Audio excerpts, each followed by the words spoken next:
Chapter 213. Not long after, Huimao raised its head and looked at Silen. Silen, it's done. Done? Silen looked at the aircraft. He didn't see any openings. Its main hatch isn't at the side, but under its belly, Huimao said. Under its belly meant that it was at the bottom of the aircraft. However, wouldn't the main hatch of an aircraft of this shape usually be at the side? If it was at the bottom, it wouldn't be easy. Silen looked at Huimao, and Huimao started to dig. For a cat, it was rare to be able to practice digging to this level. Therefore, Huimao had always been proud of its ability to dig. With Huimao's help, Silen quickly entered the interior of the aircraft from the bottom. After entering, he could see the situation inside the aircraft at a glance. This aircraft was mostly used to store those cylindrical cabins. Once the cylindrical cabins were released, the inside was much emptier. He took out the detector to check. There was no special reaction. Everything was normal, but Silen felt uneasy. Thinking back to the rabbit, could it be that the rabbit was only here because of the mutated humans?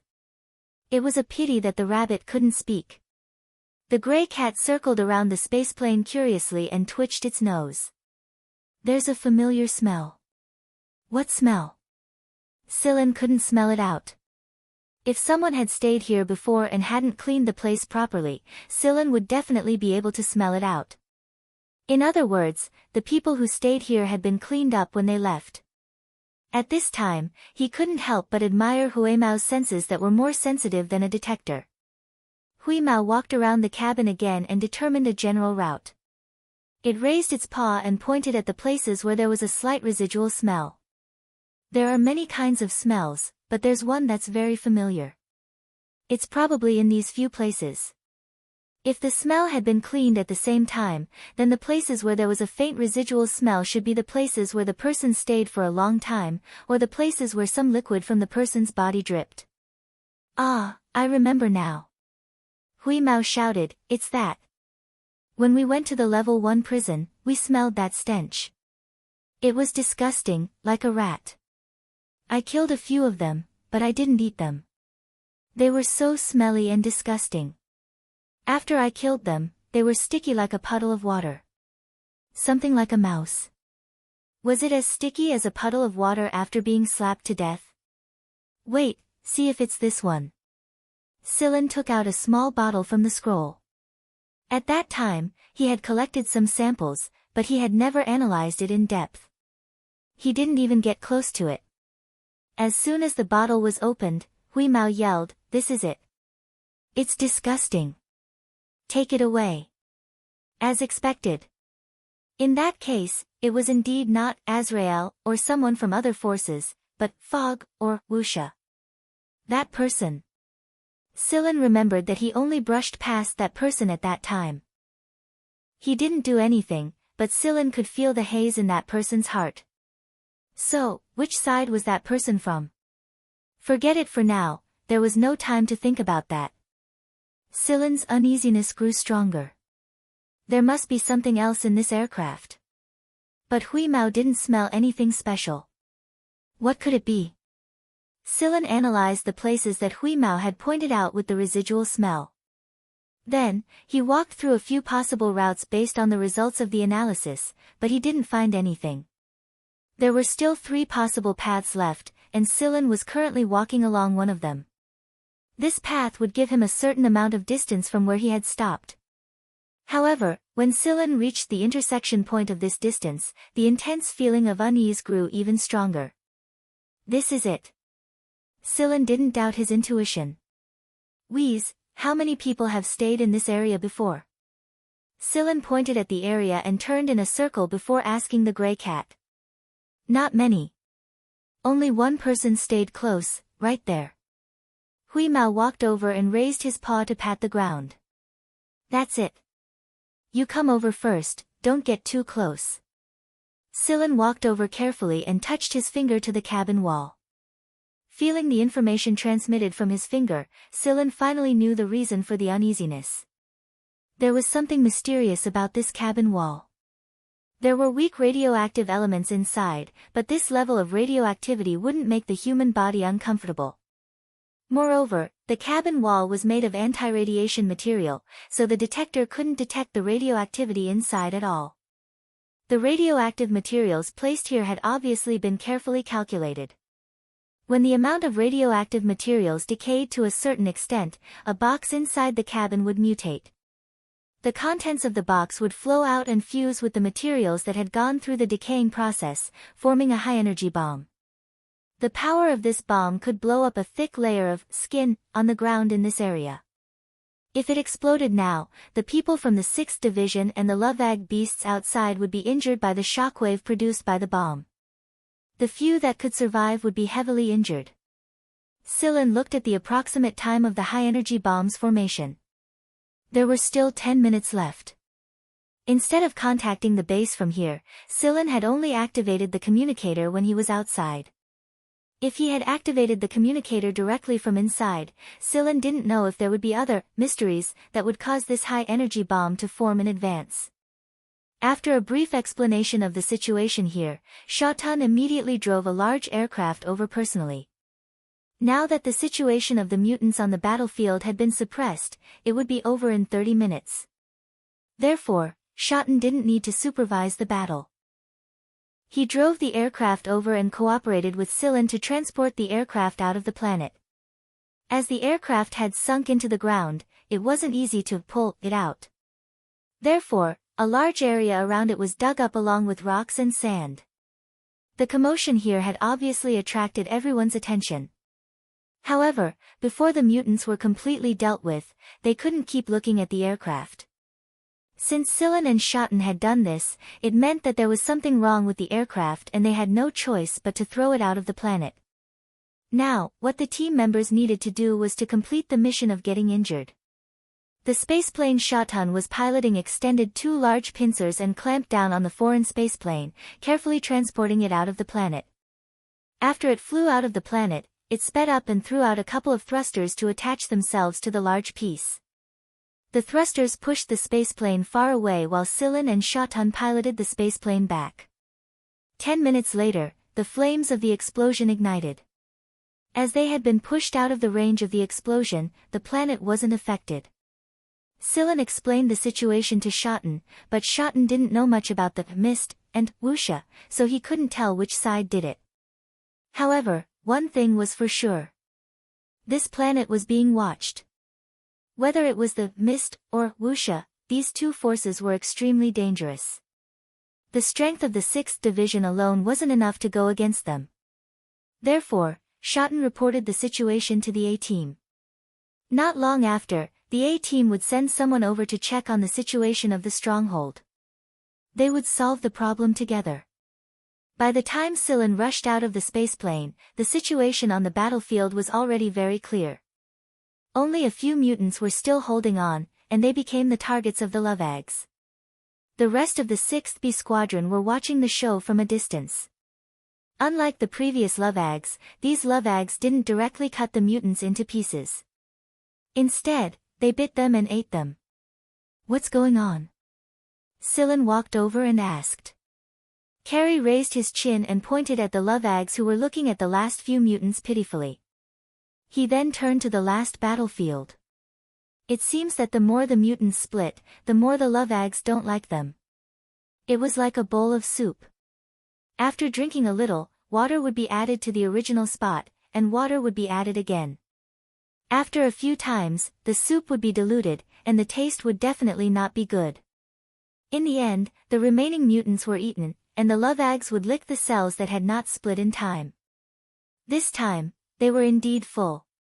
The Lovags had grown a lot, and the speed at which they ate them surprised everyone. After the Lovags returned to their nest, Shotun ordered his men to do a thorough cleaning of the area to kill any potential threats.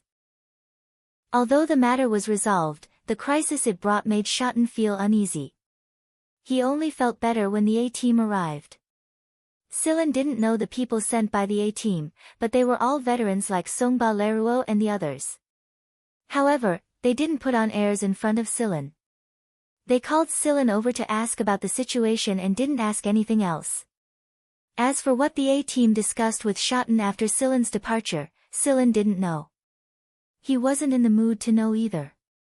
Right now, he was busy researching something that might save his life in the near future. The A-team had left a squad behind to guard the base. They valued this place a lot, so much so that they had sent technicians over to inspect it. They couldn't stop praising the place. In fact, Silen, Huimao, and Cheto knew that Sigma was the reason this base was as strong as it was today. Sigma had maintained, perfected, and improved the base over the years. They looked at some of the tree species planted outside the base. They were genetically modified species planted to improve the planet's environment, and now they had taken root and sprouted. Not far away, a group of little love eggs were running behind Shueqiu. They caught Huimao's ball every time he headed a ball over to them, and they were having a lot of fun. These love eggs weren't hostile towards the people of the 6th Division just because they had eaten meat. It was because of the chips inside their bodies that they were different from normal beasts. "What are you looking at, Silen?" Huimao jumped into the room through the window and climbed onto Silen's shoulder. Silen scratched Huimao's chin and said, "You guys look like you're having a lot of fun." Huimao raised his chin for Silen to scratch. Then, he said lazily, "A bunch of brats." Silen curled his lips. "Other than being older, you're about the same as them. How's it going? How's your work?" Huimao asked while wagging his tail. "Not bad, but let me ask you a question, Wheeze. With your abilities, what are your chances of winning against Bart and Songba Leruo?" Huimao opened his eyes and thought for a moment. "I don't know." To be honest, the gray cat was well aware of its weaknesses. It was confident that it could beat the duo in a head-on clash, but a battle wasn't just about brute force. Strategy was also a part of it, and Bart and Songba Leruo looked like old foxes who had been through hundreds of battles. The gray cat's brain might be powerful, but it didn't know how to come up with many schemes. It didn't even know how to panic, and if Silen could see through it with a single glance, then there was no need to even mention those two foxes. "You want to fight with them? We can work together. You use your brain, and I'll use my claws." "I don't believe I can't beat them," Huimao said. Silen shook his head. "They're not my enemies, but I'm stronger than the two of them combined." Huimao's ears twitched. "I know. You're talking about the people you met in the prison. They were very strong, and they were also very cunning." "Oh right, are they really going to attack the base?" Huimao didn't need to ask the people of the 6th Division. He could understand things through Sigma. The entire base was Sigma's eyes and ears. "I think so. Don't be afraid. I've discussed it with Sigma, and they're planning to refurbish the base and install a few cannons on the perimeter. We have the materials now anyway, and Yudi even said that he'd like to help us install cannons yesterday." Seeing that Huimao was getting excited, Silen didn't interrupt. He scratched Huimao's chin and looked into the distance. No one knew what he was thinking. 2 days later, there was another team mission. 2 rank C habitable planets were found to be rich in rare metal ores. The ores were just in time for the construction of new defense facilities. Silen's team and Zarathosha's team went out to mine. Each team was responsible for monitoring the situation on one planet. Huimao didn't come with them because he was in the middle of his excitement. Silen left Cheto at the base to supervise them. It was to prevent them from fooling around. On the starship, Silen listened to Carrie, Beaver, and the others discuss the construction of the base's outer defense facilities. He sat in silence. Unease, still unease. Silen was never a person who acted unprepared, but this time, he still felt very uneasy. Tico walked over and stopped in front of Silen. She looked at Silen worriedly. "What's wrong? Do you need something?" Silen asked. "It's not me. I just wanted to ask Lieutenant Silen what you need, or should I say, what do you expect to run into?" Tico pulled a chair over and sat down. She took out the little rabbit from her pocket and passed it to Silen. The rabbit's ears drooped, and its eyes looked at Silen with obvious worry. Scylla had never seen this rabbit look like this before. There was even a hint of reluctance in its worried eyes. Scylla didn't know why he could see this kind of meaning in the rabbit's eyes, but he felt that it was because of its eyes. The rabbit's mouth couldn't speak, but its eyes could. It's been like this ever since we left the base. It always looks at you like this, but it doesn't look like this when it looks at anyone else. Tico stared straight into Scylla's eyes. What happened? Is there something you're not telling us? Scylla rubbed his hands on his face. I can't avoid it. I can't avoid it. When he saw the rabbit's eyes, he knew what he was going to encounter. Scylla didn't answer Tico's question. He closed his eyes and tapped his fingers on the back of the chair. 5 minutes later, Scylla opened his eyes and stood up. He patted the rabbit that was looking at him and said to Tico, "It's okay." Tico didn't take Scylla's words seriously. She knew the rabbit in her hand too well. She knew what each look meant. So when she saw the rabbit staring at Scylla, she was so shocked that she dropped the knife in her hand. That look meant that Scylla was likely to die this time. Otherwise, the rabbit wouldn't be so reluctant and worried. Scylla went to look for Yudi. Diaz wasn't around, so he explained some of his plans to Yudi. After all, in the entire 6th Division, only Yudi had the most authority and was able to analyze problems calmly. When the time was right, it was best to be decisive. By now, their starship was quite far away from the base planet and was about to land on the metal-rich planet. However, Scylla didn't give the order to land. Instead, he ordered the weapons to be ready. The members of the control room were in position to check on the energy supply and defense system. Carrie opened his mouth but was forced back by a look from Yudi. Right now, Carrie was depressed and confused. He felt like his heart was being scratched by Huemao's claws, but he couldn't ask. Ready? Scylla looked at Yudi. Yudi nodded. I'm ready. Good, begin. As soon as Scylla's voice fell, Yudi issued a series of orders. The starship that was originally flying towards the metal-rich planet suddenly turned around, activated its protective shield, and flew away. Carrie couldn't hold it in anymore and glared at Yudi. Right now, the protective shield was activated to the maximum. How many energy blocks had been wasted? Furthermore, they had used those special energy blocks. At this point, there wasn't even an explanation. Before Carrie, who was about to open his mouth to ask, could say anything, the starship suddenly shook. We've been attacked. Through the image on the screen, everyone could see that the starship behind them was gradually revealing its true appearance. There was actually a starship lying in ambush there.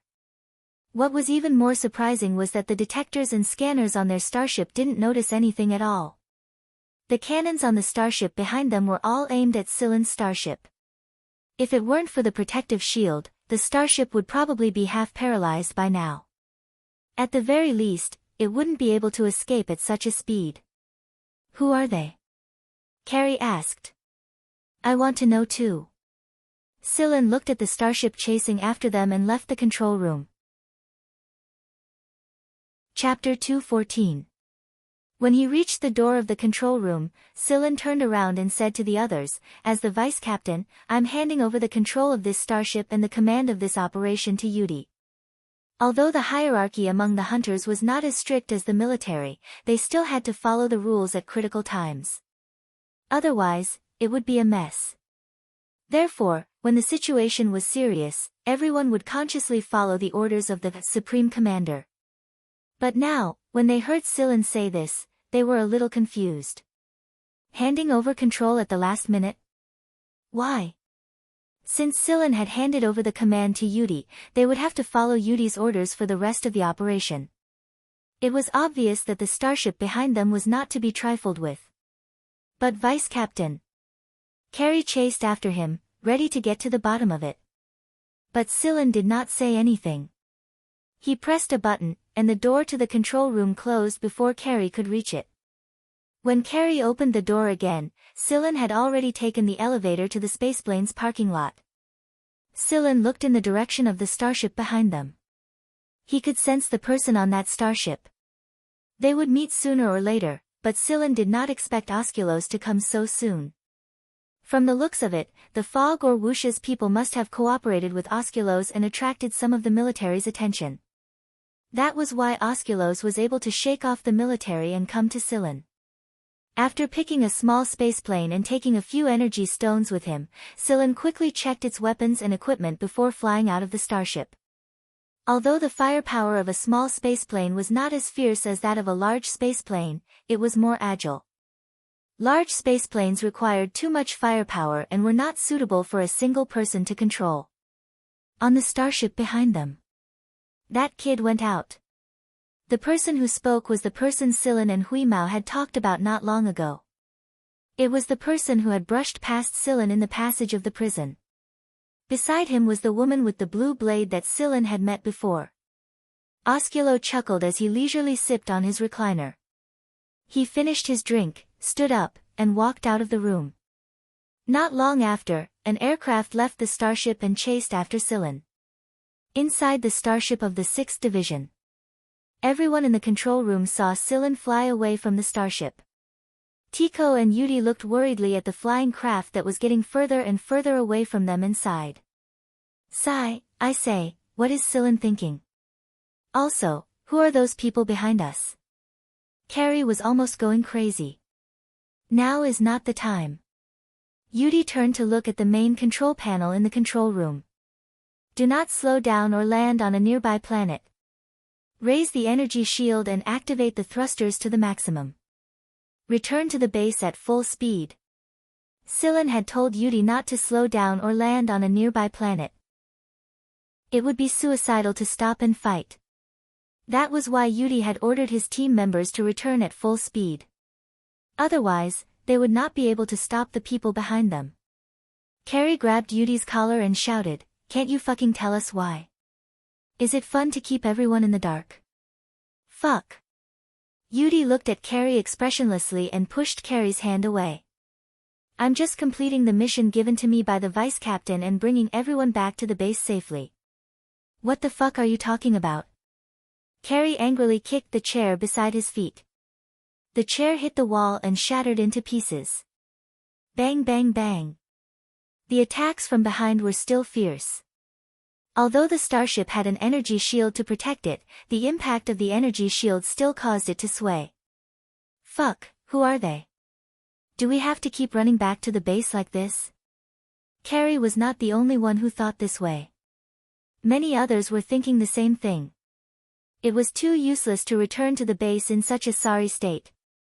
The people of Vanguard were beaten to this state, and they did not even fight back. How shameful would it be if word got out? Seeing that everyone's emotions were gradually becoming unstable, there were signs that they wanted to fly out and fight or find a place to fight. Yudi finally relented. After all, it would be counterproductive to keep them in the dark too much. Mist or Wuxia, which one do you think you can fight? Yudi looked at Carrie and the others. As soon as Yudi said this, the control room fell silent. Mist or Wuxia, who could they fight? Not even one of them. It was not that they were afraid of death, but they were afraid that their death would not be worth it. Bravery did not mean that they would be sending themselves to death. Yudi glanced at everyone and turned back. Follow my orders just now. Return at full speed. This time, no one was angry. They consciously did their own things. Doing their own things was the greatest help to the team. Carrie took a few deep breaths and suppressed his emotions that were on the verge of bursting out. He asked, then Scylla, he has his own plans. Yudi did not say anything else. He opened the star map and looked at it. From time to time, he would give instructions on the route of the starship. Looking at the other party's flight, it was obvious that they had done some analysis of the area. Yudi did not expect to be able to get rid of the people behind them. He only wanted to return to the base safely. Scylla had said that the other party knew about the existence of the base. The biohuman incident last time was also caused by the other party. This time, even if their team did not come out, those people would still attack the base. When they sent the mutant aircraft, they did not use biochemical bombs or other long-lasting bombs.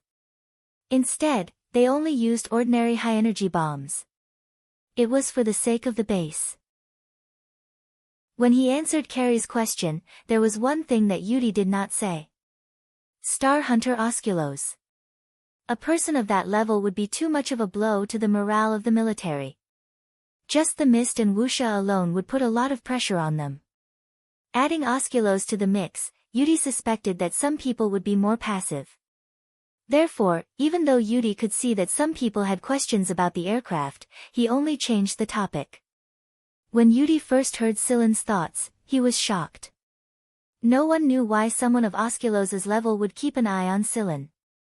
Silen piloted the aircraft and flew to a planet that he had already chosen. This planet was one of the 2 underdeveloped B-grade planets that the 6th Division had discovered when they were searching for a foothold. According to Silen's analysis of the planet's environment and species, he had the highest chance of survival on that planet. Silen had considered taking out Osculos's aircraft in space, but Osculos was a star hunter. Not only was he experienced, but he also had better materials and tools than Silen.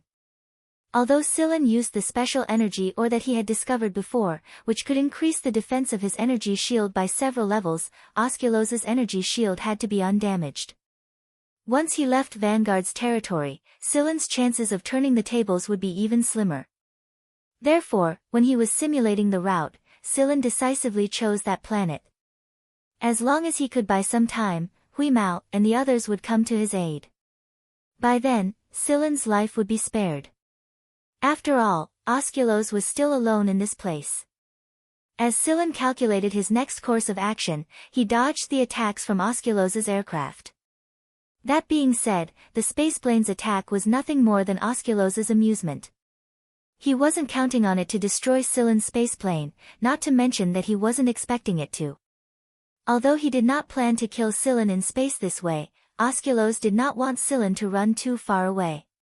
He did not have much patience. Osculos looked at Silen's aircraft and pressed a button on the side of his hand. A series of rivet-like objects flew out. There were 9 of them in total, and they were all aimed at Silen's aircraft. They were highly sensitive tracking devices. Silen managed to dodge 8 of them, but he was still hit by 1. The rivet-like object could absorb energy and attach it to the energy shield, speeding up the loss of energy. It seemed that Okuro could not wait any longer. After being chased by the military for so long, Osculos was not in a good mood. Silen did some calculations as he stared at the energy display that was rapidly decreasing. Then, he piloted the spaceplane to avoid yet another round of energy absorption rivets.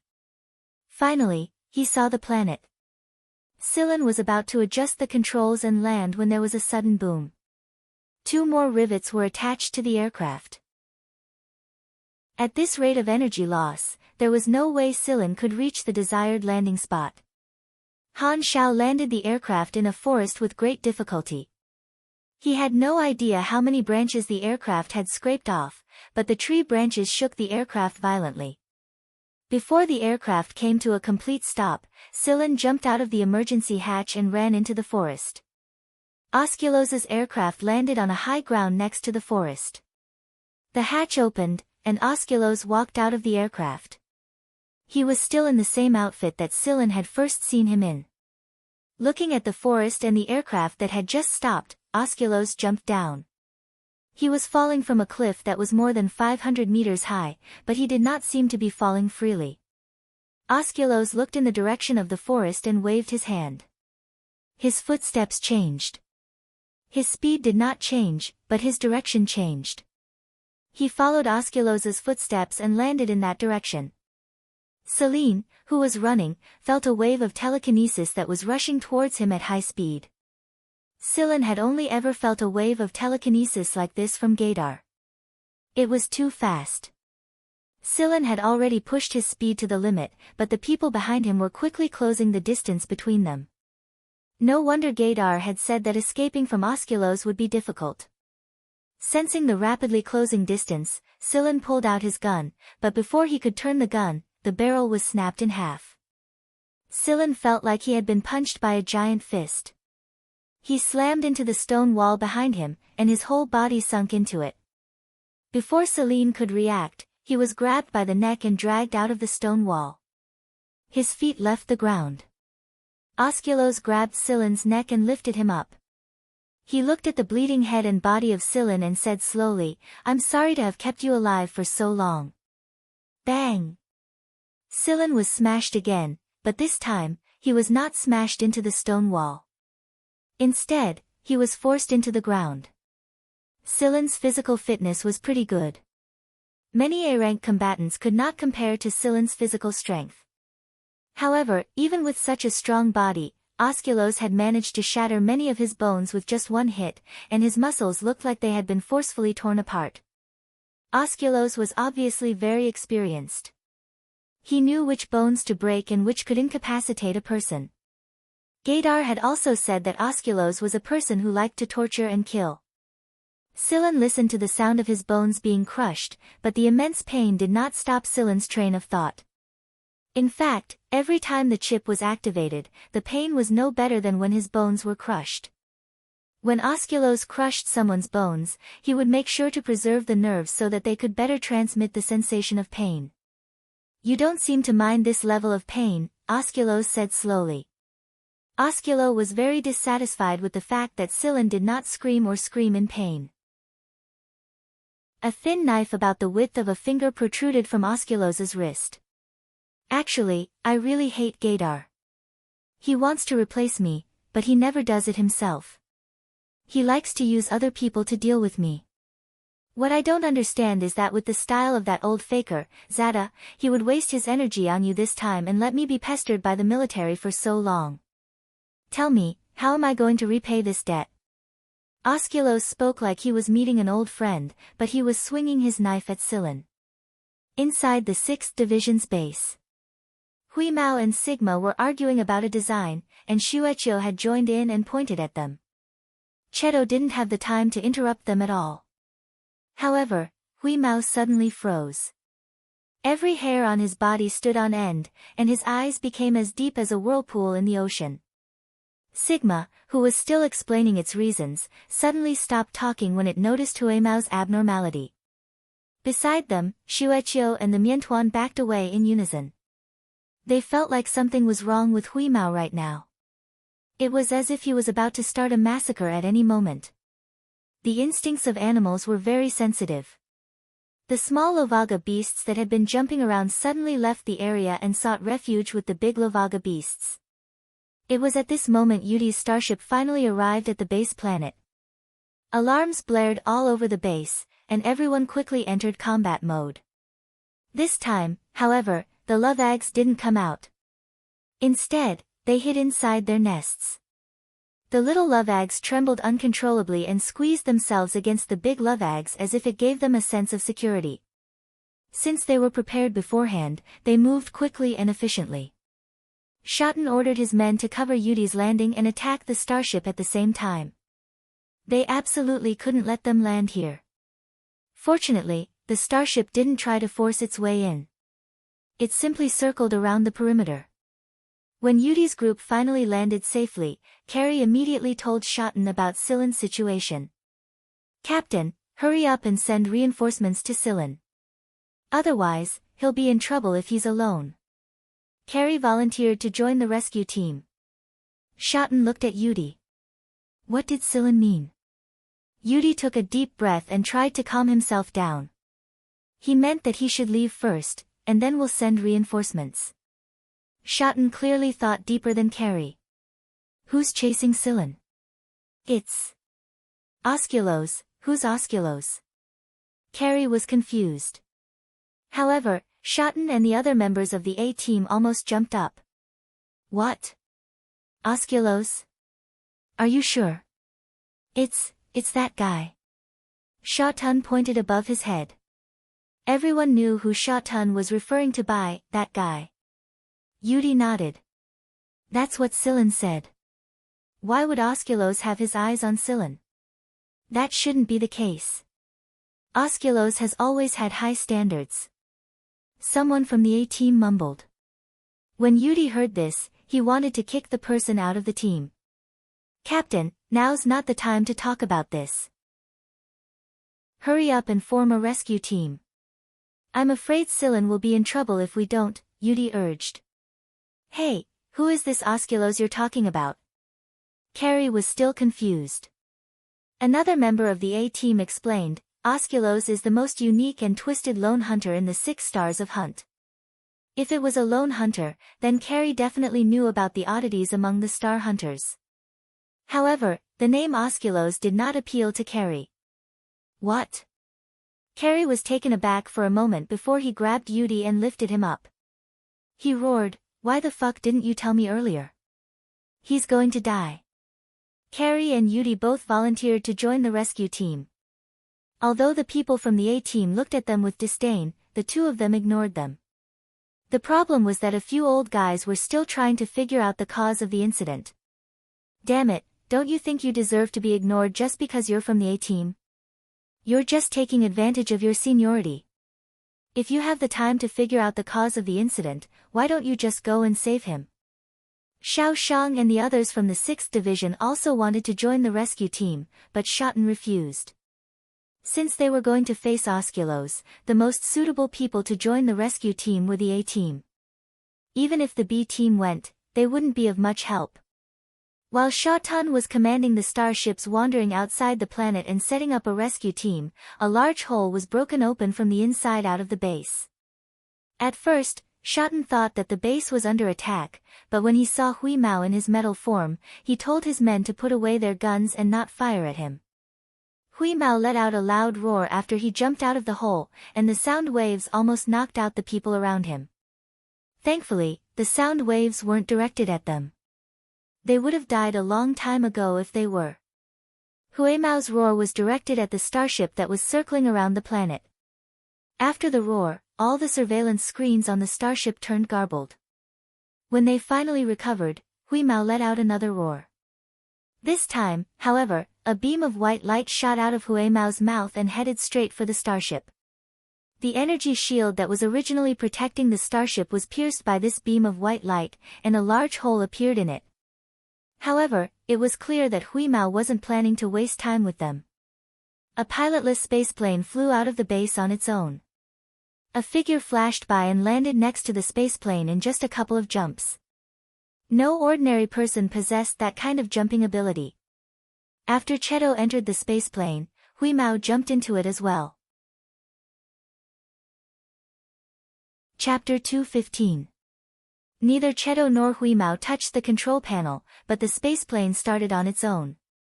Every button, and every command was being input in an orderly fashion.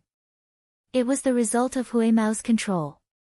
Just now, Hui Mao suddenly felt a great sense of oppression and panic. It had nothing to do with itself. The cause of this sudden emotion wasn't here. It knew that something had happened to Scylla. Whis didn't like to think, but once it did, it would notice that Scylla had been behaving strangely during this period of time. When it recalled the conversation it had with Scylla not too long ago, Whis was very regretful right now. Why didn't it leave with Scylla?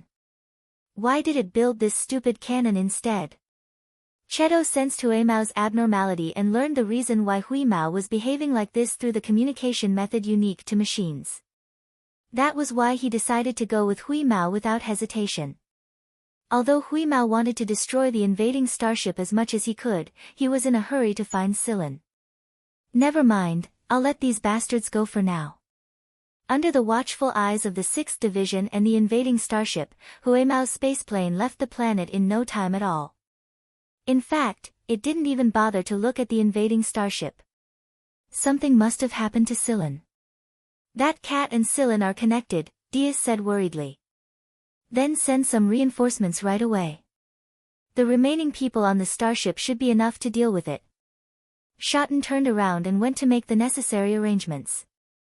On a planet with a B-grade habitability, Celine's situation was very bad, very bad. Osculos had thrown him to the ground twice, and his bones were about to fall apart. Several of his joints were crushed, and he couldn't even fight right now. There were several cuts on Scylla's arms near his arteries, and blood was pouring out of them. Scylla didn't say that he would give Osculos Aurelios' star map fragment and ask him to spare his life. There was another reason Osculos wouldn't spare Scylla's life, not to mention that Scylla wasn't the kind of person Osculos was. Osculos had no intention of asking Scylla where Aurelios' star map fragment was. As soon as Scylla died, the fragment would sense it, so Osculos was just enjoying the pleasure of torturing someone. Osculos was a madman. He had killed countless people, and most of them weren't because of hatred. Those people died very miserably. They were all tortured to death. Scylla had never understood why people like Osculos, such as the other 5-star hunters, the few in the military, or the political organizations in the Alliance, didn't do anything about it. After all, a person like Osculos was too dangerous. He didn't care who you were from the military or the Big Four. Anyone who ran into him was doomed.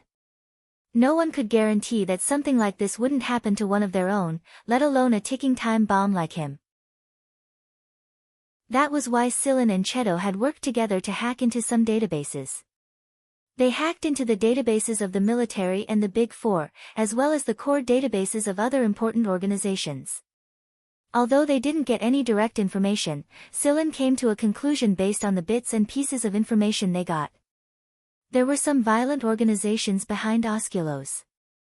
Of course, to Osculo, those groups were just tools that he could do without. He was still a self-centered, maverick man. He had no friends, no allies, and only a bunch of violent people who weren't even loyal to him. Then, it was these violent groups that posed a huge hidden danger and threat to the entire Alliance. After all, there were far too many such violent groups in the Alliance, and peace wouldn't cover every part of GAL. There were even more places like the war-torn planets at Sector V that existed in the Alliance. That being said, there were plenty of times when the military and politicians would negotiate with Osculos to keep these violent organizations in check. It was a balance. Just as Gaydar had said, a star rank hunter wasn't just about personal strength. It was also about their influence. Every star rank hunter was incredibly influential, even Osculos, who was known as the most unique star rank hunter. Osculos licked his knife, but there wasn't any blood on it. The knife wasn't stained with blood, and the droplets of blood would drip down the blade on their own. I heard that you're the one who killed that little skeleton. Little skeleton? Scylla's pupils shrank abruptly. Skeleton King Caranio? You remember now. Osculos moved his fingers, and a new wound appeared on Scylla's thigh. It was another wound that was bleeding. I was hoping that the little skeleton would make some noise, but you killed it before it could, Osculos said, as if you were talking about a pet he used to have. Scylla couldn't see any hatred or resentment in Osculos's eyes. There was only a tiny bit of regret. It was regret that Scylla killed Caranio too early. It was regret like a pig that was thrown into a pot before it was fully fed. You want to cough, avenge him. Scylla coughed out a bit of blood and said. Avenge? Osculos flicked his knife carelessly, and the tip of the knife left a new bone-deep wound on Scylla's leg. Right now, every time Osculos made a cut on Scylla's leg, Scylla would scream in pain. Osculos was very satisfied with the sound. Does he have the right? He's just a useless piece of trash. Back when Caranio wasn't Skeleton King yet, Poison Fang didn't exist in the world, and Caranio ran into Osculos when Poison Fang wasn't a violent organization in Sector V yet. However, Osculos was in a good mood at the time, and he noticed that Caranio's bloodline was a little special. Not only did he spare Caranio's life, he even strengthened Caranio's constitution and told Caranio that Osculos would punish Caranio if he couldn't take down that area in a year's time. After that, Osculos left the area. He wasn't the kind of person who would stay for any force or organization in the first place, so he went off to find his own fun. A year later, Poison Fang ruled over that area, united the violent organizations in the area, and killed all who refused to obey them. They became a new rising force. That was the birth of the Skeleton King, Caranio. At the time, Scylla discovered traces of artificial carving on Caranio's body, but he never found a clue as to why. Osculos was the one who did it. Osculos thrust his blade into Silen's abdomen while saying this. Then, he slowly pulled the blade out of Silen's body and stared at the blood dripping off the blade. The blade turned completely bloodless once more. Silen let out a loud cry and started convulsing all over his body. Right now, Silen's body was covered in dozens of cuts of various sizes, and the ground was covered in blood. Although the blood loss and wounds weren't enough to kill him, it was still excruciating. So, he's going to be disemboweled soon, isn't he? Osculos seemed to think that this was fun, so he stabbed Qinlai a few more times. Poke, poke. But when Osculos stabbed Qinlai again, Silen's body twitched a little, and Osculos's blade hit Silen's navel. Whoosh! Suddenly, flying needles that looked like chick feathers suddenly shot out of Silen's navel and headed straight for Osculos. Osculos jumped back and swung his blade to block the needles. While Osculos was swinging his blade to block the needles, metal bands emerged from Silen's body and wrapped around Silen. Then, a tablet unfurled on Silen's back, lifted Silen, and flew away at high speed. Silen had spent a lot of extremely rare materials and a huge amount of brainpower to create this device. The advantage of these two devices was that they could catch the enemy off guard. Otherwise, they would be completely useless if the enemy noticed and took precautions against them. Silen had been waiting for an opportunity all this time. Judging from the information he received from Gada, Osculos would not only bleed a person, but also disemboweled them. He wouldn't kill them in one go.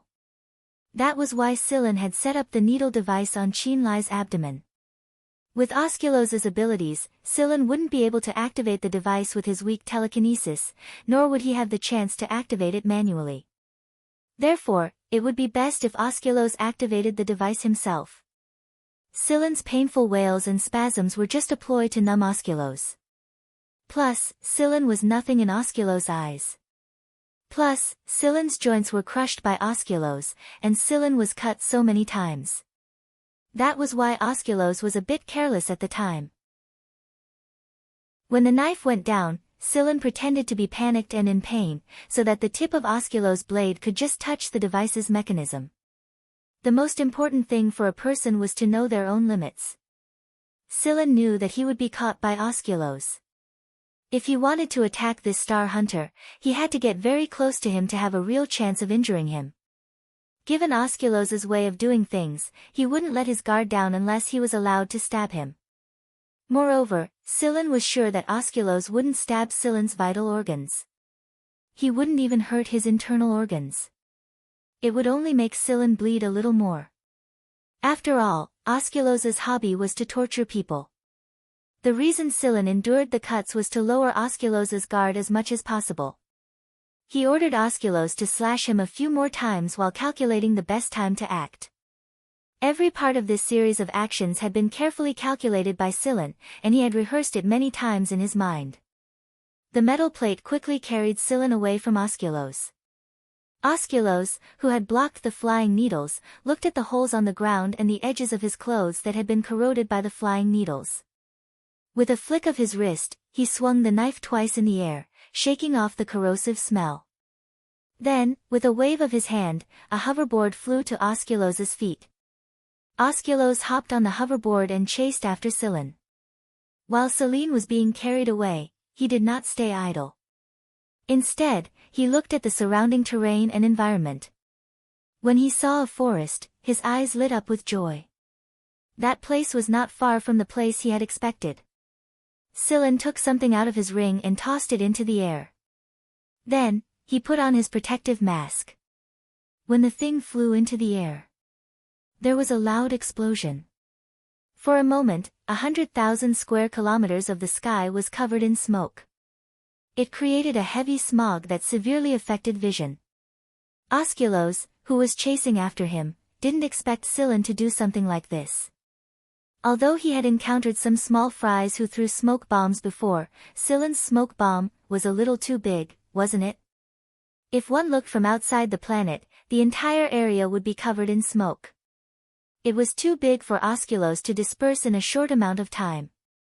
Fortunately, Osculos stopped and used his mind to sense the situation around him. The kid had hidden his presence very well. Osculos couldn't sense Silen's exact location even after he was a certain distance away. He looked at the scanner. It was obviously affected by the smog. Even though he didn't know how the kid had created a smog weapon like this, he had to admit that the kid had some skill. Not only did he have so many traps, but he also had such a big trick up his sleeve. Osculos wasn't angry. Instead, he was excited. Interesting. He liked hunting like this. It was too boring to kill in one go. It was more fun with some twists and turns. After throwing out the smoke grenade, Silen threw out a few more small cans before it landed at the predicted spot. The jars broke open as soon as they hit the ground, and the contents melted into the ground. Be it the flying needles, the smoke bomb, or the small jars, they were all tools that Silen had researched to save his life based on the information he had gathered about Osculos's style. It turned out that these methods were indeed useful. However, he would have to pay a price. Some blood and broken bones were nothing compared to losing his life. The location that Silen had chosen was not a safe place. Instead, it was one of the most dangerous places on the planet. That was because there was a dangerous species in the forest, lizards. In this jungle area, there lived some big guys that were more than 5 meters long and weighed more than 200 kilograms. They were definitely at the top of the food chain here, and they were the largest poisonous animals of this generation. Even giant pythons had to take a detour when they saw them. Despite their small size, they were ferocious when they pounced on their prey. They could run very fast too. These lizards had strong necks and sharp teeth, which allowed them to attack fiercely. Their skin was hard and rough, and there were many bumps on their bodies. There were spikes on their backs, dark brown scales, and huge, sharp teeth in their mouths. These violent, ugly, cold-blooded creatures would make anyone who saw them shudder. However, Silen was very excited when he saw them. Fortunately, they did not all run away today. There were quite a lot of lizards around the nest. When he saw the mountain behind the big guys, Silen knew that he had arrived at his destination. However, a giant lizard like this wasn't something Silen could rely on. It was nothing more than a common prey for Osculos, and he could come and go as he pleased even if it was an entire lizard nest.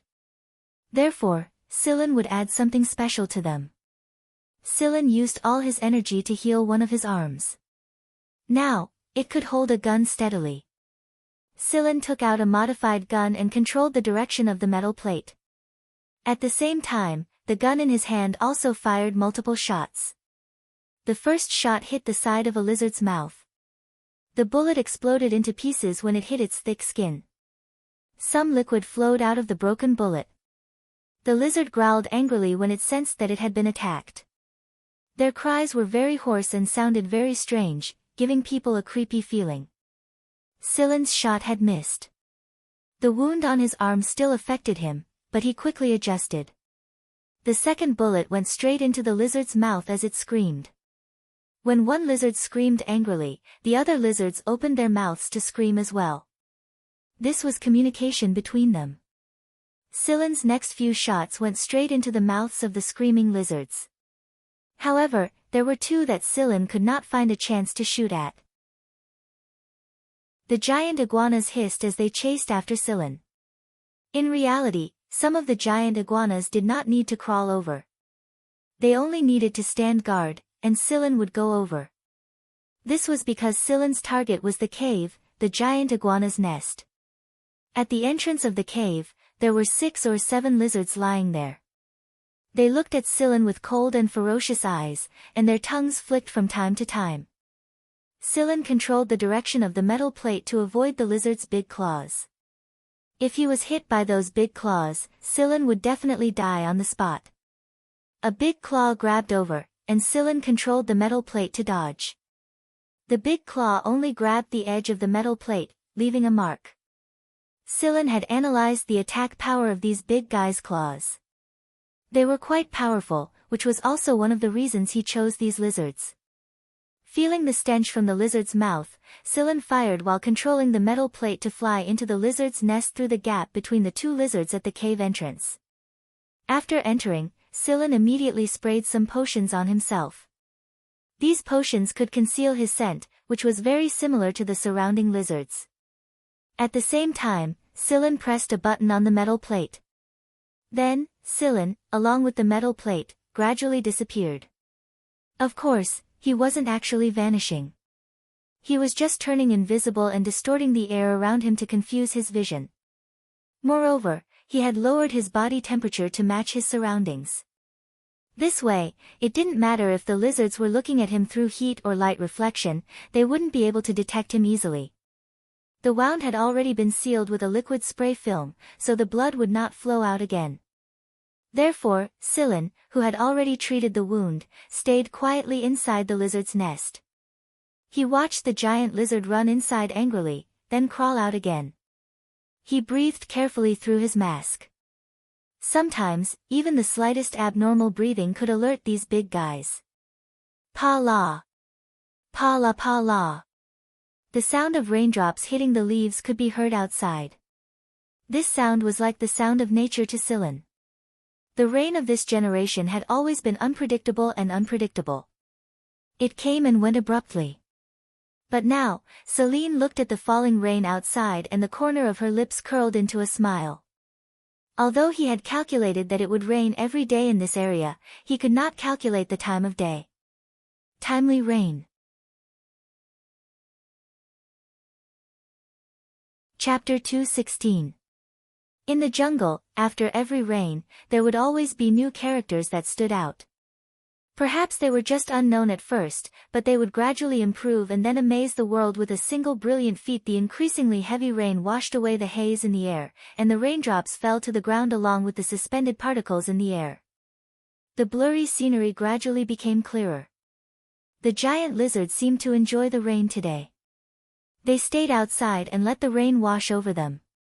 On the other side of the forest, Osculo walked at a steady pace. He did not ride a hoverboard or fly a drone. Osculo's strength lay in his perception, which surpassed that of a machine. As long as he wanted to find his prey, he would definitely be able to find it. This was the perception of a top hunter. Osculo liked to solve problems in a primitive way. Gaydar had said that Osculo was a cruel and arrogant person. He would only fiddle with equipment when he was not paying attention. In reality, he trusted himself more. No human or machine could change his mind, even if it was wrong. Therefore, the leaders of many violent groups that were related to Osculo were more or less influenced by his habits. For example, Skeleton King and Caranio were like this. In the rain, Osculo did not use any mechanical equipment. He wore the hood on his coat and walked in the rain. He felt that the machine was an irritating thing, always chattering beside him, annoying him to no end. If Sillin knew what Osculo was thinking, he would be amazed at Osculo's understanding of machine language. However, Osculo was not a person who listened to others' opinions. Osculo put away his long sword. He did not like his blade to be stained with anything other than blood, especially the raindrops that he considered dirty. Osculo did not move quickly, but he was very purposeful. He confirmed a direction and kept walking in that direction. He did not doubt that he would be able to find his prey. The direction that Osculo was walking in was the lizard nest that Sillin was in. At this moment, Sillin, who was hiding in the lizard nest, was focusing on recovering his body. He had already injected himself with the quick-acting medicine that he had prepared beforehand. Moreover, his own recovery rate was astonishing. The wounds on Sillin's body, big and small, had already begun to heal. The smaller and shallower wounds had already begun to scab, and the bigger and deeper wounds were rapidly healing. The muscles that had been severed seemed to be connected by strands of silk. They closed up and then fused into one, returning to their original state. A few broken meridians also stretched out and connected spontaneously. Blood began to circulate normally again. The shattered bones healed without a sound, as if they were executing a set of procedures. Every step seemed to have been carefully calculated, and every step was perfect, returning to its original position. As for breathing, Genya had once said that people would have a specific breathing pattern in different situations. You could determine a person's physical condition just by looking at their breathing. When the body healed spontaneously, there would be an optimal breathing rhythm. Under this optimal rhythm, the body would be able to recover efficiently with medicine in the shortest time possible. Many people who often experienced life and death situations would not pay attention to the rhythm of their breathing when they were recovering. Instead, they would follow their instincts. Experience had made their bodies accustomed to that rhythm. Silen was one of them. He did not need to deliberately adjust his breathing rhythm. With his eyes closed, Silen felt the recovery of every part of his body. He also felt every pore and every hair on his body to reflect the condition of his surroundings. His heartbeat. There were many heartbeats, and they did not just belong to Silen. There were many lizard eggs in the lizard's nest, and heartbeats of varying intensity could be heard coming from the eggs. Silen's heartbeat was mixed in, and these lizard eggs provided Silen with the best cover. As for the lizards outside the cave, the medicine that Silen had shot into their mouths had already seeped into various parts of their bodies. However, the medicine's effects would not be too obvious in a short period of time. As long as the lizards did not have strong emotional fluctuations, the medicine's effects would not immediately show up. Silen, who was recovering with his eyes closed, suddenly opened his eyes and looked in a direction outside the cave. Not long after, the lizards outside also looked in that direction. They stuck out their forked tongues and stared in that direction with cold eyes. Their animal instincts told them that a troublesome fellow was coming. The rain in the forest came and went quickly. The light shining through the clouds shone in their direction.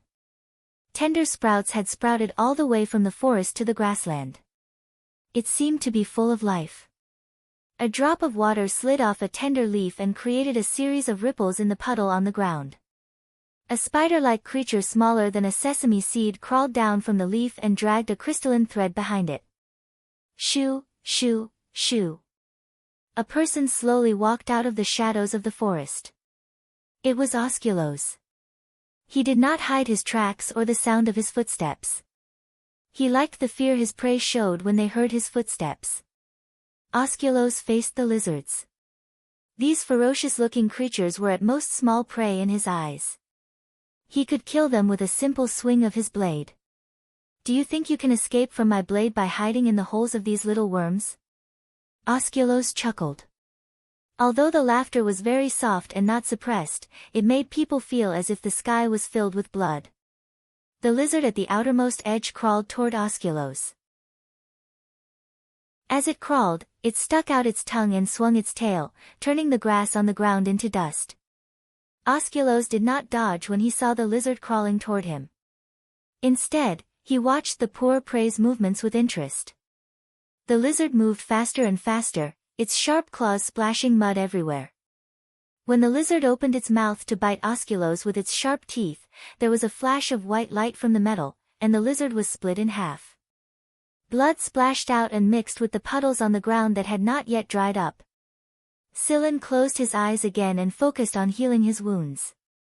He ignored Osculos, who was standing not far from the cave. The hunt had only just begun. The lizards were enraged when they saw their comrade killed. The smell of blood in the air further stimulated their violent instincts. They roared hoarsely and crawled toward Osculos. This time, however, Osculos narrowed his eyes. These lizards were changing rapidly. Their entire bodies were changing as if someone was inflating them. With every step they took, they would swell up. The further they went, the more their cells were stimulated to divide, and the faster they expanded. The rough skin on the surface of their bodies became thicker and thicker, and the thorns on their backs stood up like spears. With every step the lizards took, the ground trembled more and more violently. By the time they reached Osculos, they were almost 10 times their original size. Osculos raised his hand and slashed each of the 5 lizards. This time, however, they were not cut in half like the first lizard. The blood stopped flowing, and the wounds healed. In fact, they had swollen even more in the short time it took for Osculos to attack. Osculos looked around. More than 80% of the lizards had started to swell and become violent. The lizards that did not change were eaten by the mutated lizards. Osculos did not know if the changes in the lizards had anything to do with Scylla, but one thing was for sure, Scylla knew that the lizards would change, which was why he hid here. In truth, the substance Scylla had injected into the lizards' mouths was a substance he had extracted from the giant tree on the plant planet. He had modified it to become the medicine he was using on the lizards right now. The medicine would make the lizards gigantified, but at the same time, the unnatural gigantification would make the lizards lose their sense of self. They would become violent and bloodthirsty, which was why they would kill their own kind that did not change. The mutated lizards charged at Osculos. Facing more than 10 mutated lizards, Osculos was not going to have an easy time. However, this did not mean that Osculos could not cut the lizards in half with one slash. Inside the cave, Scylla did not open his eyes, but he had a gun in his hand and was loading it with bullets. Although Scylla's movements were very quiet, Osculos could hear him clearly from outside. He was especially sensitive to danger. The gun in Scylla's hand was aimed at him, and Osculo himself was feeling a strong sense of danger. This was why he was paying extra attention to Scylla. Scylla abruptly opened his eyes the moment the giant lizards pounced at Osculos.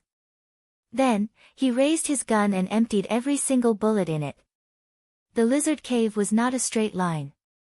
It had a small curve, so Scylla could not see outside from where he was. However, Scylla's bullets followed a strange curve and flew out of the cave, heading straight for where Osculos was. Every bullet grazed the gaps between the lizards. Osculo swung his sword, deflecting all the bullets with a clang. He had an energy shield, but Osculos did not want to use it. He felt that using one would be a sign of weakness. Plus, the barrier would slow him down. Osculo trusted himself more than the barrier. Most people, even Scylla, would not have the time to deal with the incoming lizards after blocking all the bullets. The lizards could crush them with a single stomp. But Osculos could. Almost as soon as he blocked the bullets, the light from his sword flashed. The lizard at the front was cut in half before it could crush Osculos to a pulp. It was no longer 5 meters long, but 100 meters long. Osculos had managed to cut it in half with a single slash. It was not a simple slash. There were too many factors that went into it, such as strong concentration, perfect integration of the mind and the sword, and skillful and precise swordsmanship. Although only a third of the blade had sunk into the lizard's body, the wound was torn open.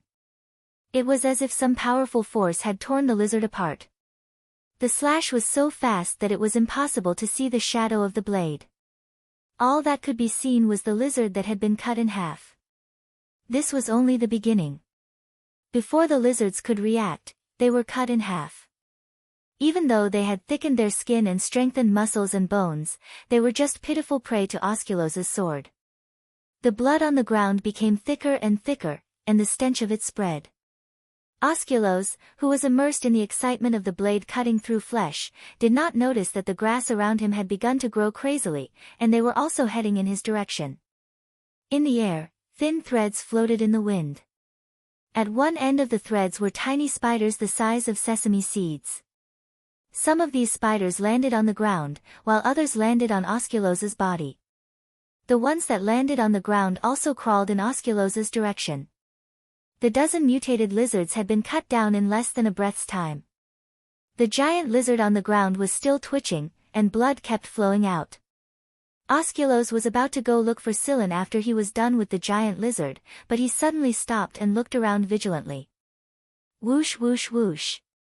Vines curled in from all directions like a beast that had seen a delicious meal. Osculos had seen many strange plants before, and he knew that plants were often scarier than animals, so he cut them down one by one. However, these plants grew too quickly.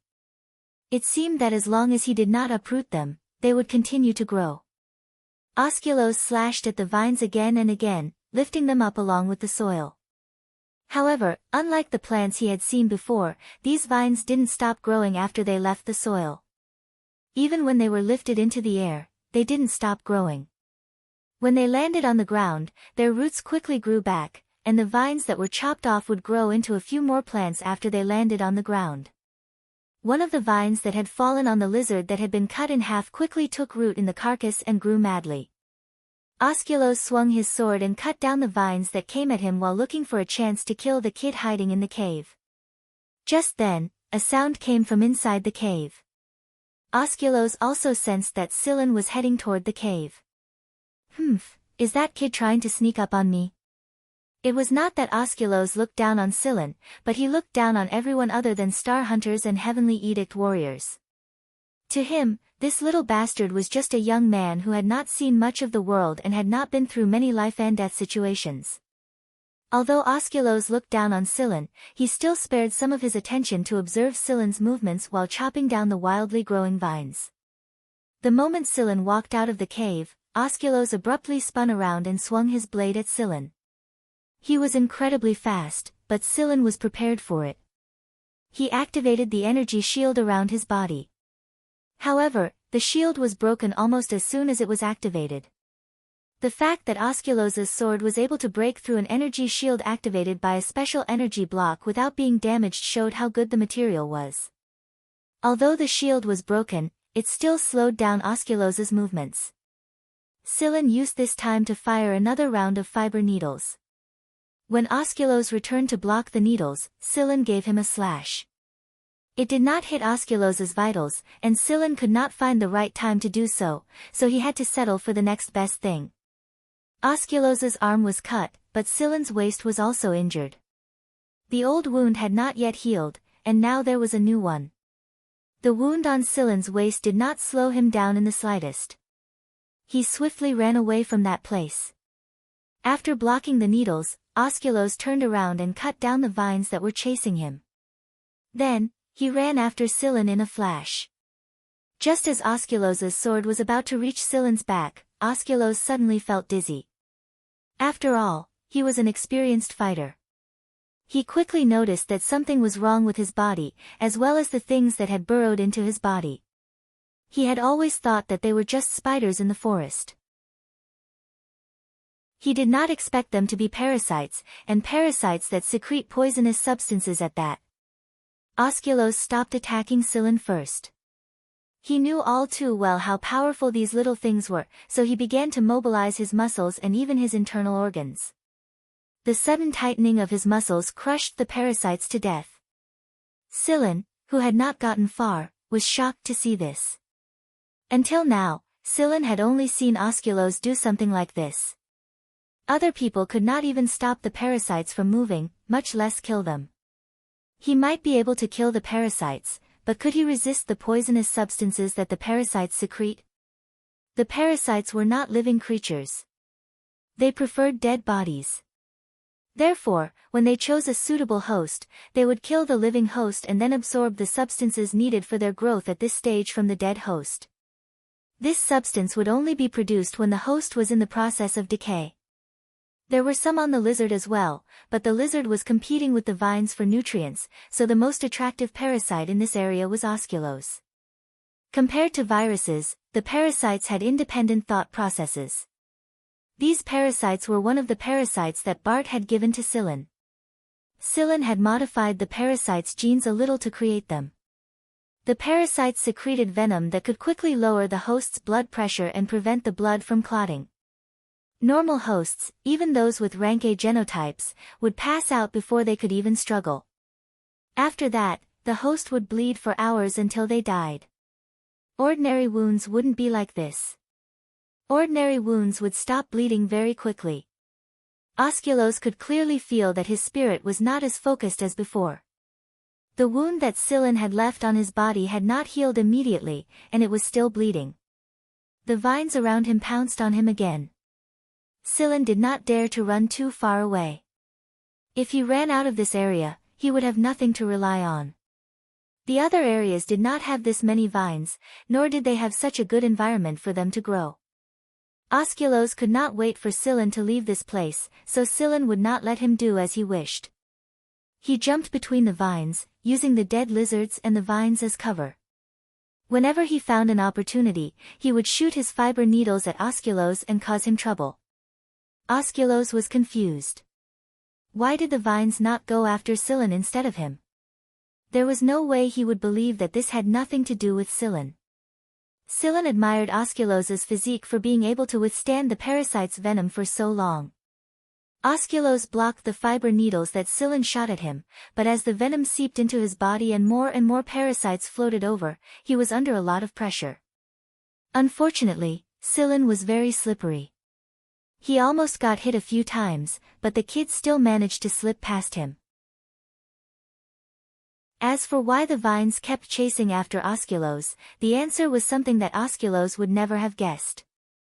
The fiber needles were not merely corrosive, as Osculos had thought. They were coated with some kind of drug that could excite both the vines and the parasites. Just like how Yudo's blood had made the vines go crazy, the vines were now looking at Osculos like he was blood.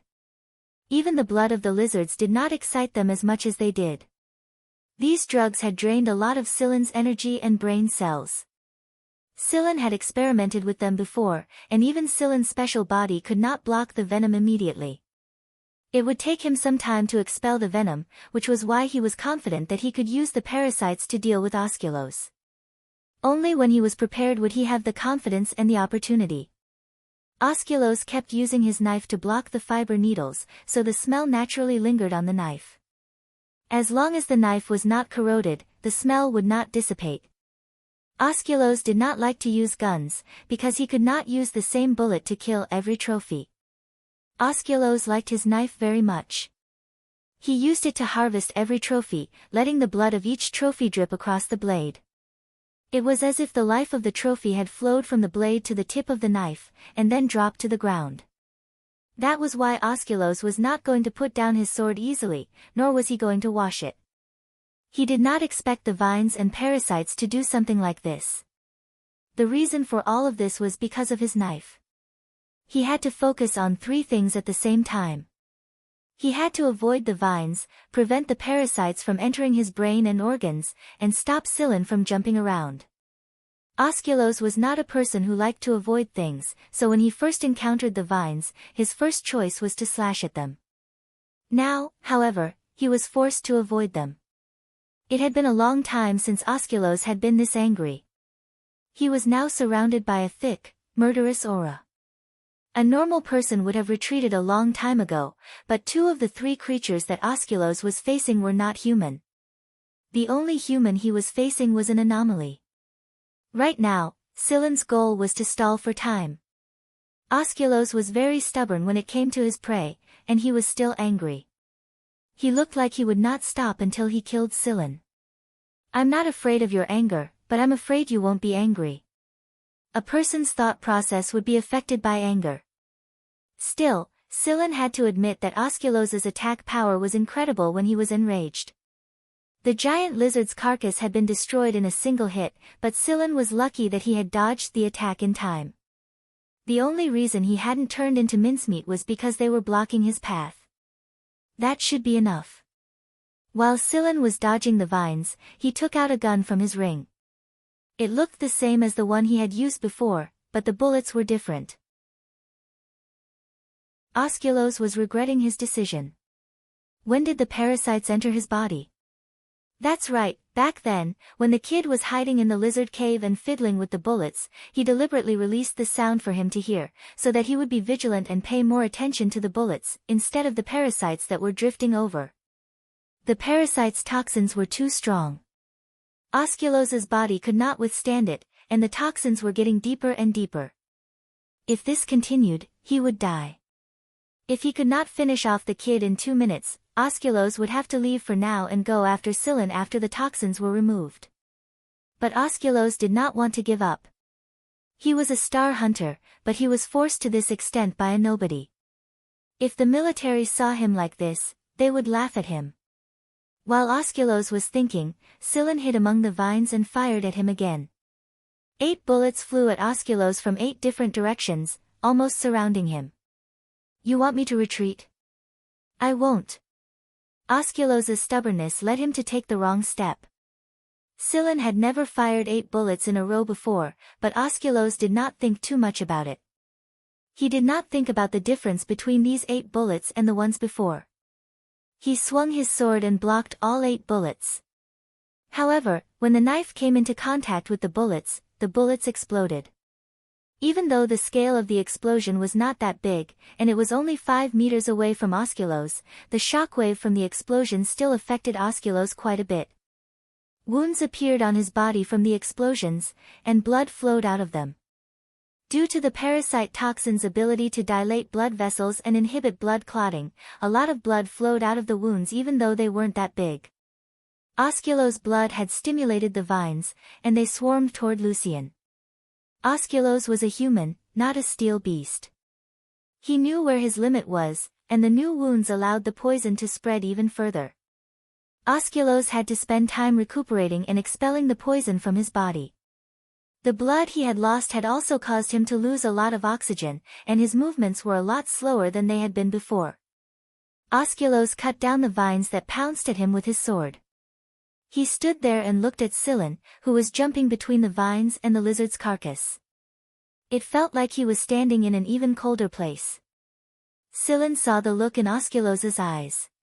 He knew that Osculos was going to leave for now, but Scylla did not let his guard down. He kept changing his position so that Osculos would not have a chance. The details were the deciding factor. Against someone like Osculos, Scylla could not afford to be careless for even a second. Osculos's hovercraft flew over, and Osculos turned around and jumped. Osculos did not like to retreat, so even if he wanted to leave, he only turned around and jumped with his back to Scylla. He was not afraid of Scylla attacking him from behind. It was hard to say whether Osculos was overconfident or arrogant. Either way, Scylla did not attack him. Right now, Scylla's body was almost at its limit. In order to maintain his high speed and evade Osculos's attack, he injected himself with 3 vials of Riculab's stimulant. 3 vials was the theoretical limit Riculab told him, and 2 vials was already the limit for Scylla and Scylla's group. Any more than that and they would explode and die. Osculos stepped on the treetops and jumped right into the hatch that had just opened. Osculos would not use the hovercraft's weapons against Scylla. The more he hated Scylla, the more he wanted to kill him. Scylla spat out a mouthful of blood as he watched the hovercraft rise into the air. The vines, however, were not excited by Scylla's blood. Scylla had been injected with the relevant drugs, so his blood was still in it. Scylla had also sprayed some on himself, so the vines and parasites were not affected by Scylla at all. After Osculos left, the vines and parasites shifted their target to the dead lizard. Not even Scylla had planned to kill Osculos directly. He was a star rank hunter after all, and even if he was a stubborn, twisted, and dictatorial star rank hunter, he was still a star rank hunter. This time, Scylla realized the difference between them. Scylla leaned against the lizard's body and sat down. He had just caught his breath when he suddenly looked up at the sky and smiled. Osculos, I can only say that you're unlucky today. After Osculos entered the hovercraft, he set it on autopilot and started to recover. He did not like to rely on drugs. Every time he endured a drug or poison, his body would automatically develop a resistance and improve his constitution. Osculos liked this feeling. Just as Osculos was about to recover and expel the poison, he abruptly opened his eyes and enveloped the entire hovercraft with his telekinesis. Normally, Osculos would have made sure that nothing would go wrong, but in his current state, he was still a bit lacking. From a small area to a large area, from the thrusters to the control panel, the invasion program was pretty strong. Osculos stared in a certain direction. A hovercraft had burst out of the clouds and revealed itself. It was none other than Hui Mao and Cheto's hovercraft. Right now, Osculos had to defend against 2 powerful invaders, Hui Mao and Cheto. If Hui Mao and Cheto broke through the defense line, Osculos's hovercraft would go out of control. Or rather, the hovercraft would change owners. The green characters in Hui Mao's eyes were flashing brightly. Cheto wasn't idling around either. Enveloped by Osculos's telekinesis, the hovercraft's magnetic field was a hindrance to Hui Mao and Cheto. On the ground, Scylla took out a handheld electromagnetic cannon. He had never thought of using this thing against Osculos because it was too weak to lock onto someone like Osculos. But now was the time to do so. Osculos didn't have the spare energy to defend himself against Huimao and Cheto if he wanted to dodge the electromagnetic cannon. If he wanted to defend himself against Huimao and Cheto, he would have to endure the bombardment. So, which one will you choose, Osculos? You can only choose one of them in your current state. A bright beam of white light shot straight at Osculos's hovercraft. In the end, Osculos chose to dodge it. But before he could envelop the hovercraft with his telekinesis again, Huimao had destroyed the hovercraft's energy system. Boom, the flames of the explosion shot out in all directions, even covering the original natural light, startling the animals on the ground and causing them to scurry around. He had to admit that Huimao and Cheto's arrival timing was perfect. They didn't give Osculos any time to recover at all. If Osculos had recovered just a little bit, he would have had a chance to escape. But clearly, the god of fortune wasn't on his side this time. Sillin thinks that Gaydar had predicted this outcome. That was why he said what he said at the time. Sillin flew toward the hovercraft as he watched the debris fall from the sky. Sillin wouldn't feel at ease until he was sure that Osculos was truly dead. The wreckage of the hovercraft landed in the forest, and the forest was ablaze. The rain that had not lasted for long did not make things any better. The trees that could burn were still burning, and the moisture was quickly evaporating. Amidst the flames, a figure pushed aside the uneven steel plate above him and staggered out. The clothes on his body were burnt, and his skin was charred black. However, there was still blood gushing out. This unforeseen event had caused the poison to seep deeper into his body, and the blood vessels had expanded to an extremely life-threatening degree. However, the wound did not heal much. Osculos's current state could not be described as wretched. No one would believe that this was the star hunter Osculos, the Lone Ranger. Even though there was not a single part of his body that was unscathed, Osculos was still holding his sword. The blade was still gleaming coldly, and it had not changed in the slightest because of the sudden change. Osculos turned his head stiffly in a certain direction, and then started walking in that direction. He started running faster and faster, and with every step he took, the wound on his body widened. Logically speaking, what he needed to do right now was find a quiet place to recuperate. He should not be doing such strenuous exercise. But right now, Osculos's life and death were no longer his concern. When he sensed that the cunning prey was getting closer and closer, there was only one thing left in his mind: kill the prey. Sensing Osculos's movement, Sillin turned around and ran. He did not expect Osculos to be able to run so fast in his current condition. The distance between the two of them was shrinking. Sillin was already trying to find a way to hide behind the trees, hoping to use them as cover to block Osculos's path. However, he did not expect Osculos to be so agile. It was like the shadow of a black ghost. Only the bloodstains on the ground indicated that such a person had passed through here. Right now, Osculos was like a soul reaper from hell. His aura was terrifying to the extreme. Osculos was getting closer and closer. Sillin could already feel the hairs on his body trembling. I can't escape. If I can't escape, then, when Osculos's blade came slashing at him, Sillin turned around abruptly and ran into Osculos. He swung his wrist blade even faster. Splat! The sounds overlapped, and it was impossible to tell whose flesh they came from. On Sillin's shoulder, there was a 10-centimeter-long wound that extended from his left shoulder to his chest. Sillin's wrist blade was still stuck to Osculos's neck. Drip, drip, blood dripped down in large droplets. Both Sillin's and Osculos's. Sillin had wanted to cut off Osculos's head, but he was surprised that he could not.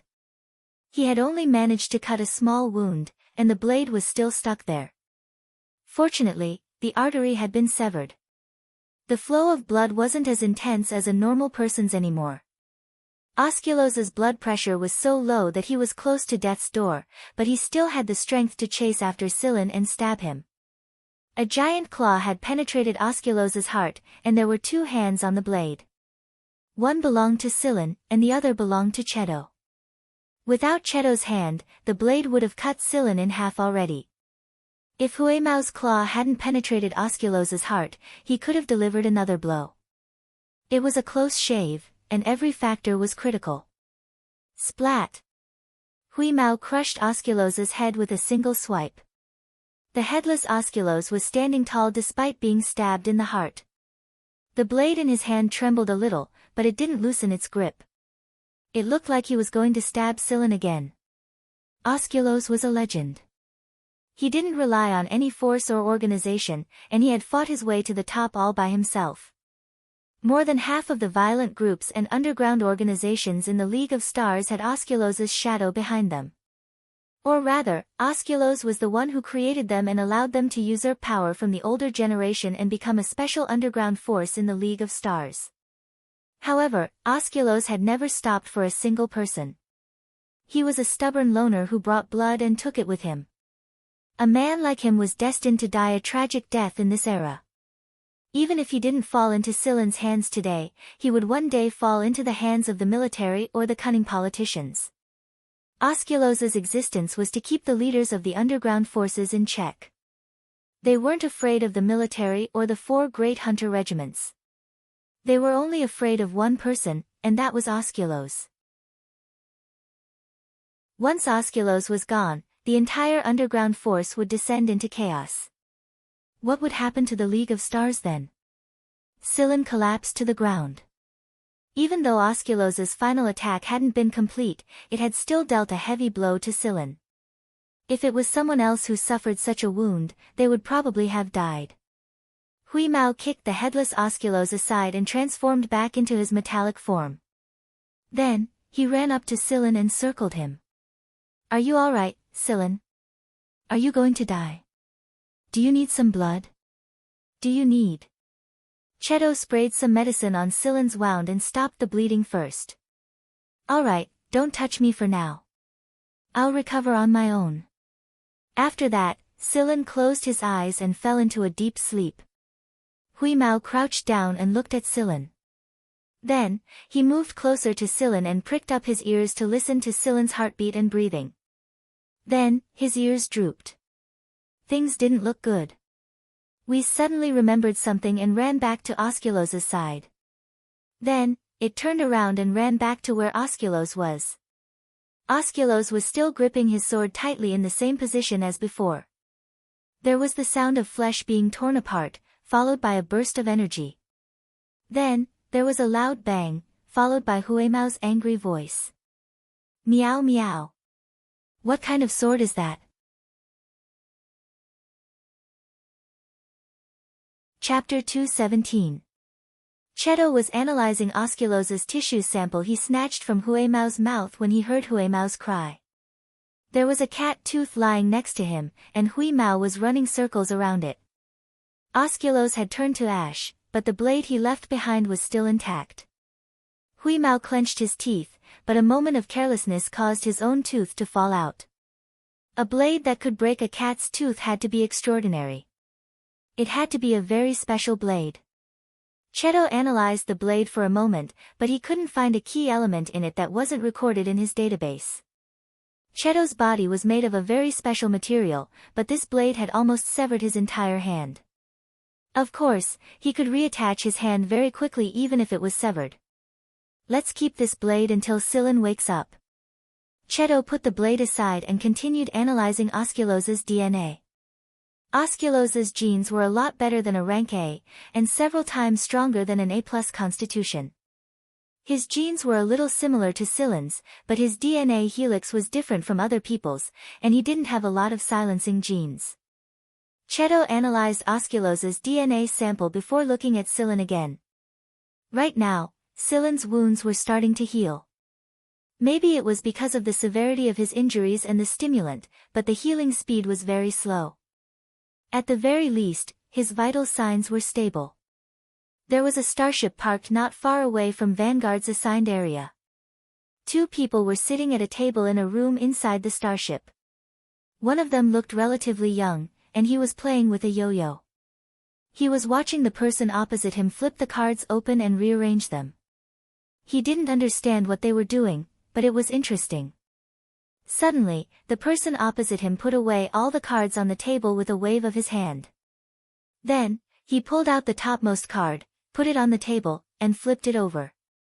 The yo-yo player caught the card and paused for a moment before asking, "What's the meaning of this?"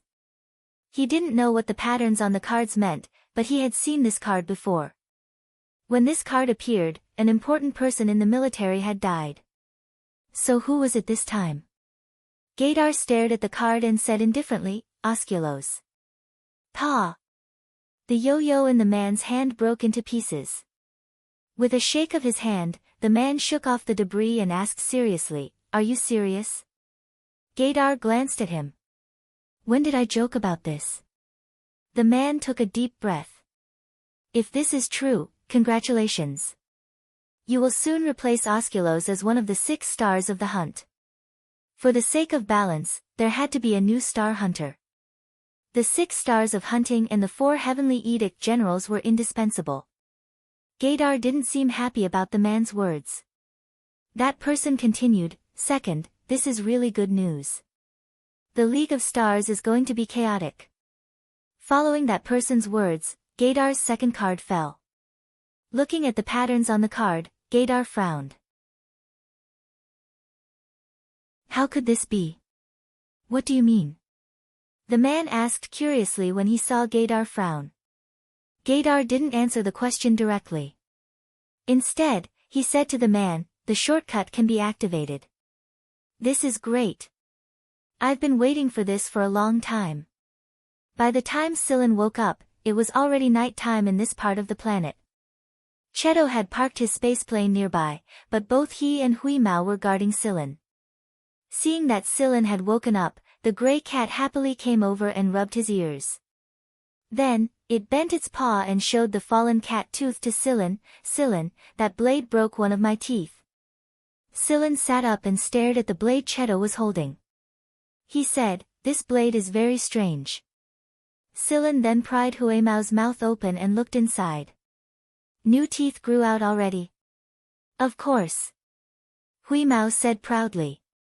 Sillin rubbed his head. He had mostly recovered, but it would take some time for him to fully recover. The wound was healing very slowly. "Thank goodness you came in time, or you would have had to pay your respects to me in the future." The mention of this excited Hui Mao. He told Sillin about how he sensed Sillin's danger, how he used his extraordinary senses to determine the direction, and what happened at the base. Sillin scratched Hui Mao's chin and asked, "How's the base doing?" "It's fine. The starship left not long after," Cheto answered.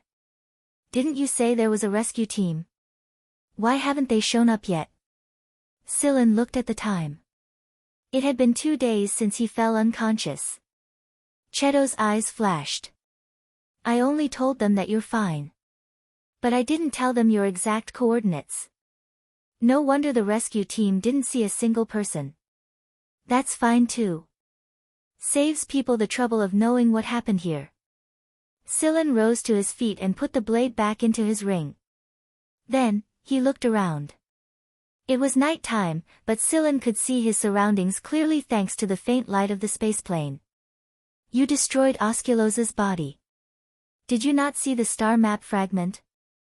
Sillin asked. Hui Mao opened his mouth and stuck out his tongue. There was a ring on it, but it was gray and dull. It looked very ordinary. "A subspace container? It didn't collapse even after you tossed it around like that?" Sillin picked up the ring and flicked its ears. "Am I that stupid?" Hui Mao raised his chin proudly. Sillin curled his lips inwardly. Who knows? He took out the star map from inside the ring and left the other items untouched. Then, he tossed it back to the gray cat. "Keep this ring for yourself and store your fish biscuits. However, don't touch the memory cards and materials inside, or trouble will come looking for you." If the military found out that they were the ones who killed Osculos, they'd definitely be on the lookout for it. Hui Mao's eyes narrowed into slits. "All right, come on, let's return to the base. Cheto, give us a hand." Cheto helped Sillin up the spaceplane. Sillin was still staggering a little. Hui Mao walked at the front with his tail wagging. But before they boarded the spaceplane, Sillin, Cheto, and Cheto looked up at the same time. Who's here? Hui Mao looked up and flicked his ears. Whoever it is, it's not from the 6th Division, Sillin said. Cheto's eyes flashed. There's an external signal requesting communication. Connect. Gaydar's voice entered their ears as soon as the call connected. How do you feel? Gaydar asked with a smile. Sillin stared at Gaydar's image and let out a sigh. As a hunter, you should never give your prey too much time to prepare. Don't let them know too much about you, or they'll die a miserable death. The one who knew Osculos the most was Gaydar, not Sillin. If Gaydar hadn't told Sillin so many of Osculos's habits, Sillin wouldn't have been able to escape from Gaydar's blade, much less kill Osculos. The call ended after that. All Gaydar wanted to do was tell Sillin that they were here. It looks like we won't be able to return this time. Can you contact the base, Cheto? Not yet. I can't connect. Cheto looked at the sky. Something is interfering with the signal. Are we going to invade? Never mind. Gaydar must be fearless if he's here. Let's wait and see. Although he hadn't spent a lot of time with Gaydar, Sillin was sure that it wouldn't be easy even if Cheto and Hui Mao worked together to invade the base's interference system. After the spaceplane landed, Gaydar walked out. There were 2 people behind Gaydar. One of them was the invisible man Sillin had seen before, and the other was someone Sillin didn't recognize. It was Azrael's man. It looked like they were very familiar with each other. Who would have thought that Gaydar and Azrael were this close? Gaydar tossed something to Sillin, and Sillin caught it. It was a star map fragment, but it wasn't Sillin's type. It was probably the type Lung was looking for. Fulfill your promise. Are we going to open the shortcut now? Sillin asked. Gaydar nodded. This meant that they had all the remaining fragments. Judging from the man's expression, Sillin knew that he wasn't going to ask him to contact the 6th Division. There's no need to doubt it, Gaydar said as if he knew what Sillin was thinking. I've contacted Ji Feng. You'll meet him in a bit. Since we're working together, it's only natural that we show our sincerity. Sillin was confident in Ji Feng after witnessing Osculos's abilities. He was a little more confident with a star rank hunter backing him up. Can I contact the commander? Sillin asked.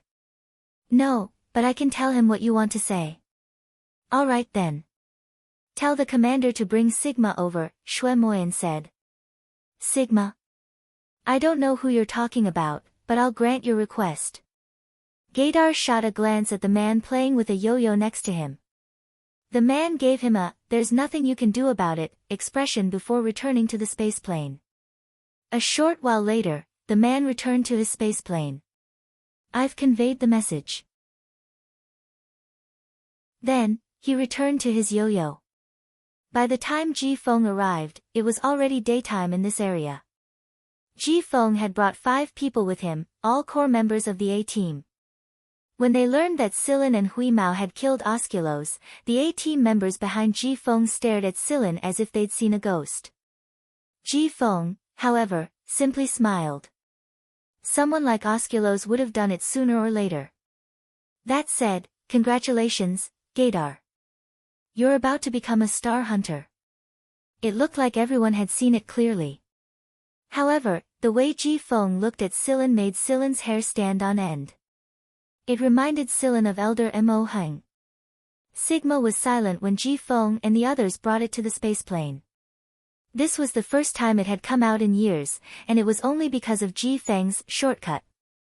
However, Sigma's silence shattered the moment it saw Sillin and Hui Mao, and it started chatting with Hui Mao in robotic language.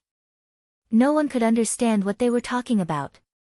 Knowing that Ji Feng was telling the truth, Sigma was so happy that the blue light on its face rippled like a wave. Sillin took out 3 star map fragments, and the man playing with the yo-yo in Azrael, named Xin Zhao, took out 2. The moment the 5 star map fragments were taken out, they created a strong gravitational pull. When they combined into one, a complete star map appeared in front of them. However, it was only an image. There were no coordinates, and it was impossible to tell which sector they were in. A key appeared on the star map, and the words, "shortcut," were written on it. The key turned and pointed at Sigma, whose blue light was dancing wildly in excitement. "You can't know the destination without the key," Gaydar said. No one thought that the key was pointing at Sigma. They just assumed that it was in that direction. As soon as Gaydar finished speaking, Sigma's body glowed with light. It was a star map projection. The two star maps merged into one. The star map was complete, and one of the planets was flashing. It was the destination. This map. Ji Feng frowned and thought for a moment. It seems to be near our group's territory. It is. Xin Zhao said, Juno just searched this star map, and it is indeed near Vanguard's territory. Silen's pupils shrank. Juno? The creator of L? Gaydar smiled. That's good. I was wondering what to do if we were in another force's territory. I'm going back. I'm going to find Master. Sigma was so happy that he was spinning around in circles. Every member of the Reaper squad turned to look at him. They asked Sigma a few questions, but Sigma only gave them a simple answer without giving them any details. But now was not the time to bicker with Sigma over the details. After recording the star map, Silen boarded Ji Feng's spaceplane. Gaydar also boarded Ji Feng's spaceplane, and the rest of Azrael returned to the starship. Back on the spaceplane, Ji Feng told Silen about Osculos's death. He was very satisfied with Silen's performance, and the look in his eyes was even more similar to Mo Heng's. At the same time, Silen learned from Ji Feng that the people who attacked the 6th Division's base were from the Mist. The base didn't suffer much damage, and there were no casualties. Now that Osculo is dead, there will be chaos in the League of Stars. Those who were suppressed by Osculo will definitely make a move now that the shackles are gone. After the shortcut incident, everyone needs to be prepared for it. Ji Feng's words were directed at Silen. Silen was the one who made most of the decisions in the 6th Division, and Shotten's influence was gradually losing to Silen's. Moreover, many people in the A-team thought that Silen had long since replaced Shotten's position. Ji Feng's attitude showed how much he valued Silen. If it weren't for the fact that Silen was unwilling to be promoted to the A-team, Silen would have been promoted a long time ago. Since the location marked on the star map wasn't too far away, everyone arrived quickly. Their target planet was an inconspicuous D-rank planet. Even Ji Feng, Gaydar, and the others had to put on their protective suits. Sigma and Whis took the lead and ran at the front. Everyone looked at them with envy. This was the benefit of being non-human. Hui Mao and Sigma didn't need to do much scouting and analysis before they found the planet. It was an entrance, and after passing through the entrance, everyone realized that the entire planet was a machine that could create a warp jump point. Sigma was the one who activated the machine, and it knew some of the commands it had stored in its memory since a long time ago. Knowing that it would soon be able to return home to its master after so many years excited Sigma, but at the same time, it was also filled with regret. Sigma wouldn't have felt this way before they met the people of the 6th Division. But now, it was a little reluctant. Maybe this was what humans called conflicting emotions. While Sigma was busy, Ji Feng, Gaydar, and Azrael asked about the shortcut. They all had the same plan, to verify the warp jump point and make sure it was safe before arranging for people to enter. They had to be prepared. Are you sure this warp jump point works both ways? Ji Feng asked Sigma. Sigma didn't answer him even though he was busy. Of course. How else would I have come here in the first place? Ji Feng had already told everyone that Sigma didn't belong to the League of Stars, but he had a feeling that something wasn't right. It wasn't the warp jump point, but he had a feeling that things weren't going to go as he imagined. Ji Feng shot Gaydar a glance. He knew a little about Gaydar's capabilities, but Gaydar was just looking down at the ground. No one knew what he was thinking. Sillin was with Hui Mao and Cheto not far away. They weren't needed anymore. From a certain perspective, if Sillin didn't have the star map fragment, if Ji Feng and Jia Da weren't protecting him, the Grim Reaper wouldn't have allowed him to stay in this place. In fact, they would have robbed him of the star map fragment a long time ago. Can this shortcut really take us to a place outside of the League of Stars star system, Sillin? Hui Mao asked. I think so. Sillin hadn't seen it before, so he couldn't be sure. Hui Mao licked his lips. I hope that the other side of the shortcut is a world with a lot of food and less crazy scientists. Sillin scratched Hui Mao's chin and didn't say anything. Every system had its own way of existence, and the complexity of every system was not the same. For example, in the Star Alliance, some places were peaceful and beautiful, some places were constantly in chaos, some places were prosperous, and some places were in dire straits. None of those things could be said for sure. But Sillin was more curious about the place where Sigma was made. At the same time, Sillin had an idea. Sillin had been investigating the Fuji House of Upper Tree for many years, but to no avail. He didn't know if there were clues on the other side of the shortcut. Ah, it's done! Sigma shouted. Everyone perked up when they heard this. Let's check the node's stability first, Sigma said. It didn't take long for Ji Feng, Gaydar, and Xian Zhao's communicators to ring. Ji Feng turned it on, and the person on the other end said excitedly, Commander, a space-time vortex has appeared outside. Let's go out and take a look. Sigma led the way and ran to the front. Since Sigma had gone out, the people inside followed suit. However, Sillin suddenly had a strange feeling in his heart. When they went out, the space-time vortex in the air was very clear, and it looked like it was growing bigger and bigger. So this is the shortcut. Hui Mao exclaimed as he looked at Sillin. Hui Mao was so shocked that all the hair on his body stood on end.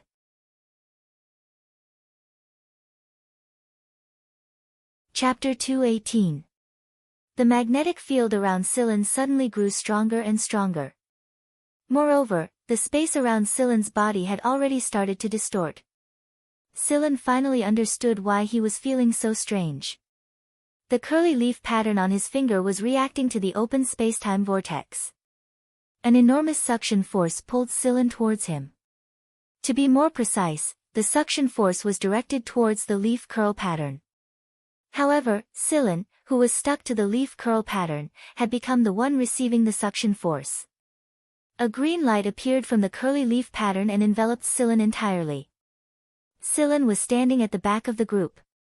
After all, the front was reserved for people like Gaydar and Ji Feng, so Sillin stood at the back of the group on his own accord.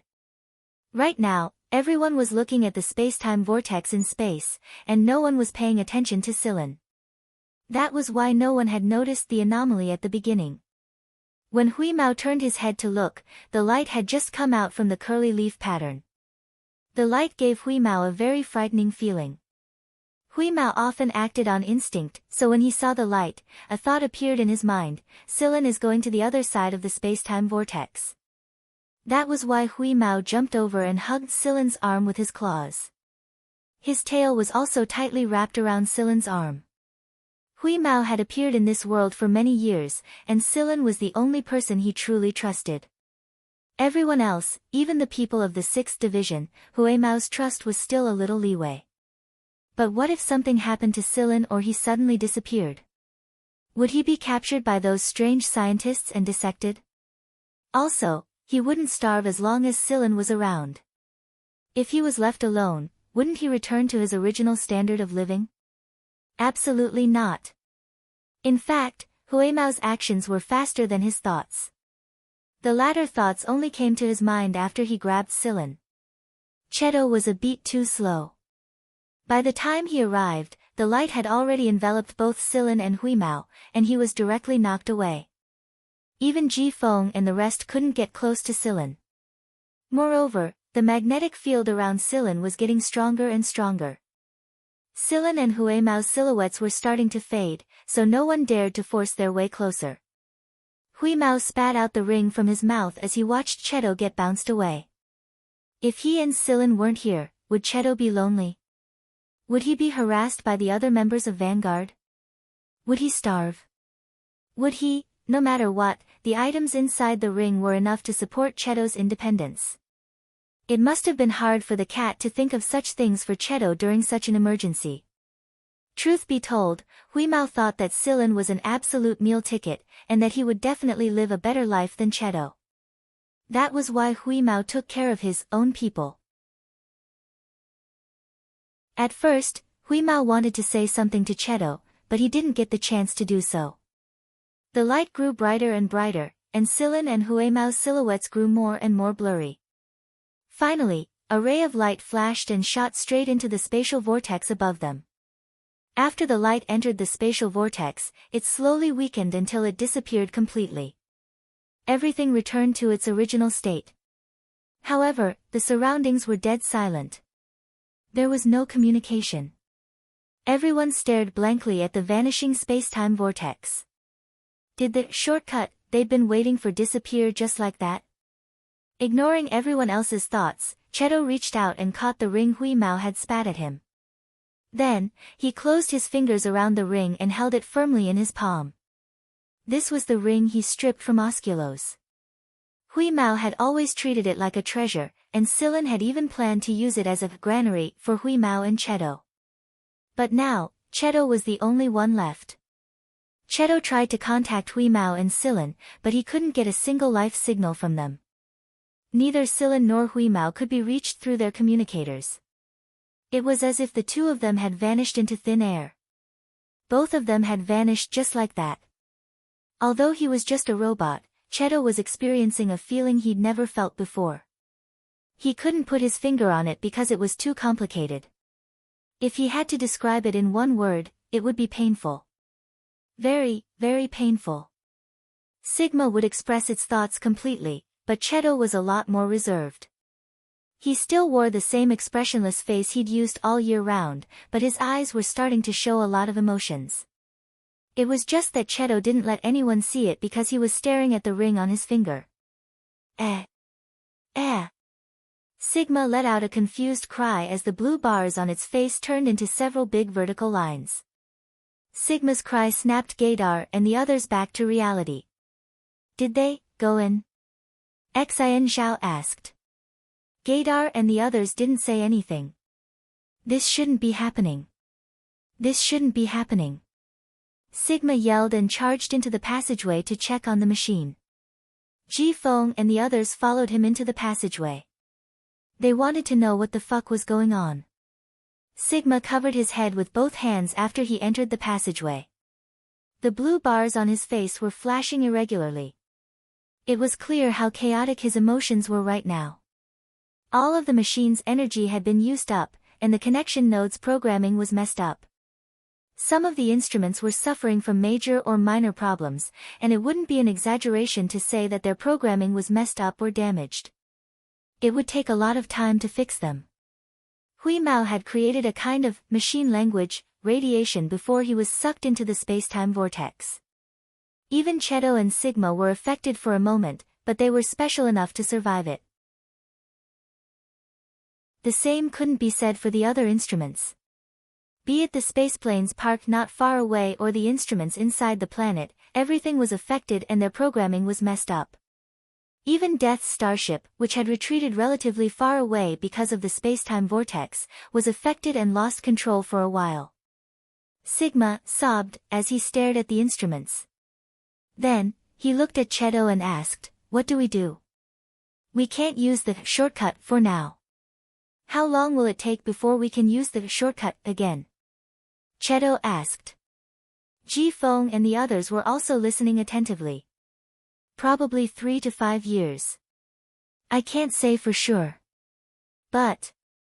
Sigma stared at the string of characters and a flashing icon on the central screen. In the end, he let out a sigh and didn't finish his sentence. Both Gaydar and Ji Feng asked Sigma some questions, but the answer they got was ridiculous. Sillin and Whis might have been sent to the other side of the spacetime vortex. I don't know why, Sigma said with a frustrated and aggrieved expression. Its trip home was ruined, and both Silen and Huimao were gone. It was going to be lonely. Silen didn't know what the others would think after he left. He felt like he was isolated after the green light enveloped him, and he lost consciousness the moment the green light shot toward the space-time vortex. A long time later, he finally regained consciousness. Right now, Silen felt like his entire body had been torn apart and pieced back together. It was so painful that he couldn't even begin to describe it. There was a lot of noise, the sound of thrusters and flying cars, the sound of people shouting something, the sound of metal falling to the ground. Everything slowly quieted down. A while later, Silen opened his eyes. The scene in front of him reminded Silen of the small room he used to live in on planet Brown Earth. The room was simple and crude. One could even call it shabby. There was an old robot sitting in the corner with its wiring exposed. It looked like it had been there for a long time because a layer of dust had covered its body. Celine moved his fingers. He felt fine. He felt fine, but sitting up took a lot of Silen's strength. His muscles hurt like they were branded with iron. He hadn't recovered from the injuries he had suffered from Osculo, and he had experienced a painful trip to the space-time vortex. Silen was in so much pain that he had to suck in a deep breath. He finally recovered. Exhaling, Silen saw Huimao hugging his arm like an octopus. But now, Huimao didn't move. He was frozen in place and wasn't breathing. Silen could feel Huimao's life force. Although the guy didn't breathe or have a heartbeat, he was still alive. Silen flicked Huimao's ear. He didn't move. He poked his belly. Still didn't move. Silen frowned. Did it crash? Silen was still wearing the same clothes, but the protective suit was left on a shelf next to him. It was torn in many places. Suddenly sensing something, Silen turned to look. The peeper shrank back, but not long after. 1 head, 2 heads, 3 heads. 3 very similar round heads popped out from the door. They didn't look very big. They were looking at Silen with wide eyes. Their eyes were full of curiosity, but they were also a little scared. They were really kids. They showed their thoughts on their faces. Silen smiled at them but didn't say anything. He wasn't sure what was going on and was afraid of saying something wrong. A smile could show kindness, especially to kids. They could get encouragement from a smile. Seeing Silen smile at them, the 3 were encouraged and smiled back at Silen. Although the decorations in the room were shabby, which meant the owner wasn't well off, the 3 had chubby faces. They didn't look malnourished. It was obvious that the owner cared a lot about the children's growth. One of the little kids shrank his head and ran away, shouting something. Silen couldn't understand. It was a strange place indeed. Silen knew the regional languages of all the sectors in the League of Stars, but Silen didn't understand what the kid was shouting. After one little bean left, one of the remaining 2 little beans was a little braver. He slowly walked over, crouched beside the bed and looked at Celine. He said something, but Celine couldn't understand him. The kid said something again. Silen made a puzzled expression to show that he didn't understand. But he was a kid after all, so he didn't think about whether Silen could understand the language. He turned and said something to the kid who was still peeking out from the door. As they were talking, footsteps came from outside the door. It was obviously an adult. An old man was pulled in by the little kid who ran away just now. He walked in with a loving smile on his face. He looked old with a hunched back, but he was in good spirits and could be considered healthy. His hands were rough and full of calluses. When he saw Silen sitting up, he said something. Silen looked at the old man in puzzlement, showing that he didn't understand what they were saying. Even the other little kid pounced on the old man, pointing at Silen and saying something. Old Chang was repairing the machine when his grandson ran over to say that the person they brought back was awake. He was sitting on the bed and smiling at the 3 of them. Old Chang put down the work in his hands and was pulled by his grandson by the finger. Because it was the triplets' birthday, old Chang promised to take them for a trip outside the planet. A few days ago, he took a trip outside the planet in his broken little spaceplane. But on their planet, they couldn't afford the energy consumption of the spaceplane, not to mention the quality of the spaceplane, and not to mention whether it could perform long-distance navigation and warp-speed flight. It was already good enough for a family like theirs to barely maintain the maintenance costs of an old spaceplane. To solve the problem of energy, old Chang had saved up for a long time to make this trip. And with the condition of their spaceplane, they couldn't leave the planet at all. They could only fly around symbolically. Fortunately, his grandson had sharp eyes and saw the person floating in space. Because Silen was wearing a protective suit at the time, old Chang automatically classified Silen as an engineer working in space. Space missions were dangerous. One careless mistake and one would be thrown into space and then abandoned. Old Chang knew many situations like this. Many engineers died in space like this. The rich would use maintenance robots, but the poor could only rely on manpower. They couldn't afford that kind of maintenance robot, and they didn't trust the cheap maintenance robots. So, more people who couldn't afford it tended to hire maintenance engineers to complete the work in space. The money they earned was earned with their lives on the line. When old Chang was young, he also did such things. But now that he was old, he couldn't let go of the little ones at home. He didn't come into contact with such things anymore and just focused on his current job. Old Chang also saw Hui Mao wrapped around Silen's arm. Old Chang sighed. It wasn't easy to have such a loyal pet. Unfortunately, when they found this person, Hui Mao was already stiff. It must have been dead for a long time. If Hui Mao knew what old Chang was thinking, he would definitely be furious. Old Chang had never seen the type of protective suit Silen was wearing before. Old Chang guessed that this person might not be from this planet. But old Chang was someone who had done space maintenance work, after all. He had a good impression of Silen. When he saw Silen's age, he felt even more sorry for him. Such a young man actually took on such a dangerous job. If he hadn't met them or if his protective suit hadn't been torn, he would have been dead. Silen's protective suit was only torn after old Chang rescued Silen. Otherwise, he wouldn't have been able to save Silen. He wouldn't even have been able to feed him the pills. According to his grandson, this person seemed a little slow, but old Chang felt that this young man didn't understand what they were saying. After thinking about it, old Chang switched to a different language.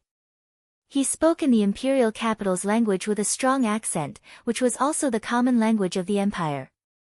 Can you understand me? Silen really did understand these words.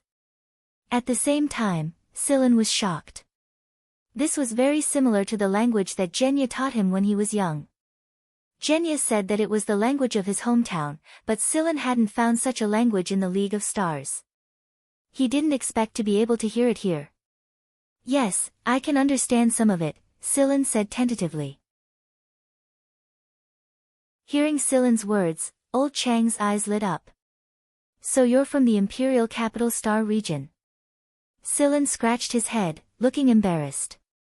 In fact, he had no idea what the Imperial Capital Star region meant. Seeing that Silen didn't deny it, old Chang classified Silen as a young man who grew up in the Imperial Capital Star region but came from a poor family. For some reason, he had to carry out a dangerous job. Usually, only people from the Imperial Capital Star region would have such a standard pronunciation. In other star regions, there were very few people with such a standard pronunciation. This was very difficult to fake. At least, in all these years, old Chang had never heard of anyone on this planet who could speak such a standard Imperial Capital language. You're a mechanical engineer, right? You can say that. Old Chang looked at Silen with a pitiful expression. It wasn't easy to make a living in the Imperial Capital. Since he had come to such a small place, he must have been forced to do so. Sigh, poor child.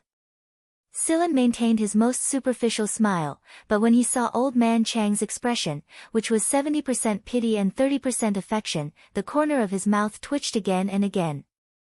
My surname is Chong. You can call me Grandpa Chong like the kids around here, old Chong said as he handed Celine a glass of water and a few pills. Celine took the pill and ate it immediately. Then, she thanked old man Chong. Old Chong smiled happily when he saw Celine eat the pills so readily. If it were anyone else, they would have studied the pills for a long time with suspicion. Old Chong didn't know that when Celine took the pills, he immediately analyzed the ingredients of the pills. They were all basic tonics, which was why he ate them so readily. If old Chong knew the truth, would the hearts of all the old people on the ground be broken? My name is Celine. Celine didn't say much. He only said that he was alone. Old Chong chatted with Celine, and Celine got a brief understanding of the family's situation. The 3 little kids that Celine met were 5-year-old triplets. They were 6, 7, and 8. Old Chong directly called them Little 6, Little 7, and Little 8. There were no other names. The situation here wasn't good. The survival rate of a child in a family was too low, so every family would save a lot of children. Because of the high mortality rate, people here usually didn't give their children official names. They would only give them other names when they grew up or under special circumstances. Old Chang's wife passed away early. They finally had a capable son, but he left them because of an accident. His daughter-in-law had been working hard to give birth. After his son passed away, she became thinner and thinner. After giving birth to the triplets, she passed away. Old Chong and 6 children were left behind. Why did he say 6 children? Both the eldest and second children didn't survive. However, the 11-year-old twins, Chong Little 3 and Chong Little 4, lived up to expectations. They got into a good school and left this area to study. As for Chong Little 5, he was born with a poor body because of the setbacks he experienced in his mother's womb. He often fell sick and grew up on medication. Old Chong now earned some basic living expenses in his small repair shop to support himself and his children. This area of the planet was densely packed with families similar to old Chang's family. They opened a small repair shop in their own homes to support their families.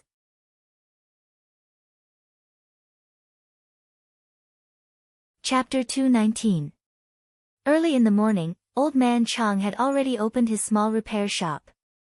In this area, most people did not have the extra money to buy another shop, so they all converted part of their houses into shops.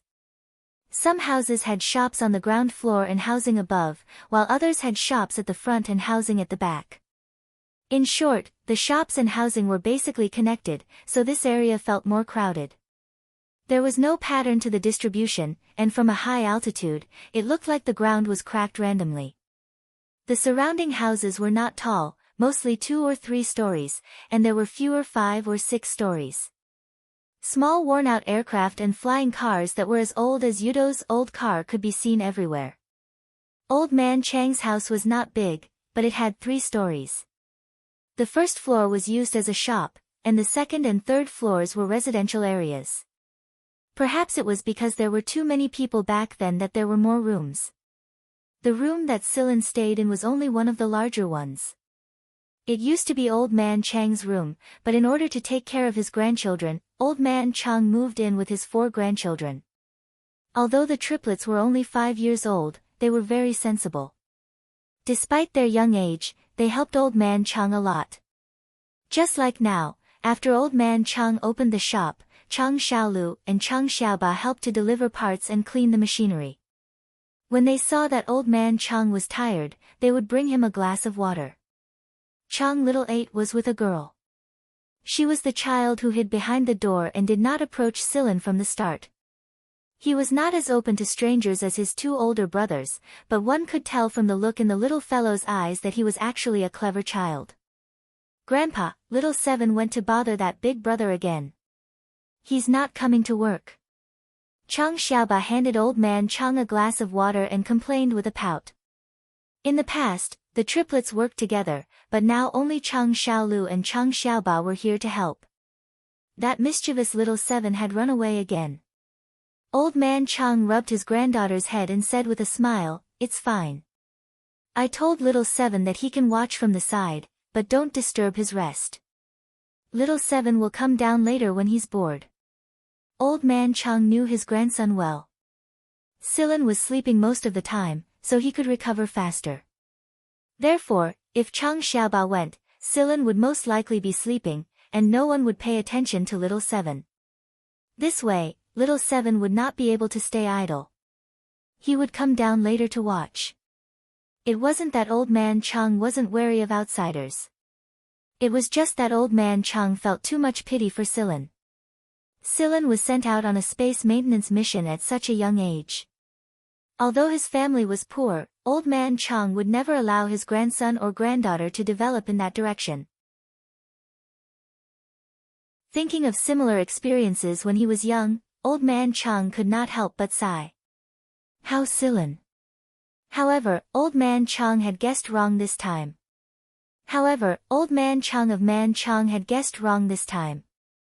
Out of curiosity, Chang Xiaoqi went upstairs to check on her big brother who was eating, sleeping, and taking medicine all by himself. The first thing she saw was a gray cat squatting on the short table next to the bed. Because old man Chang couldn't get away from work, he basically prepared food and pills here and put them on the table. When Silen woke up, he could eat them directly. Now, Chang Xiaoba saw the cat, who had been judged dead for a long time, squatting on the low table and eating the food prepared for the patient. Chang Xiaoba's mouth was wide open, and he was a little stunned. Noticing the movement on Chang Xiaoba's side, Huimao raised his head and glanced at Chang Xiaoba listlessly. After determining that there was no threat, he continued to bury his head and eat. Originally, Chang Xiaoba wanted to call Grandpa and Little 6 and Little 8 to come and see, but he remembered that Grandpa had said not to make a noise in front of the patient.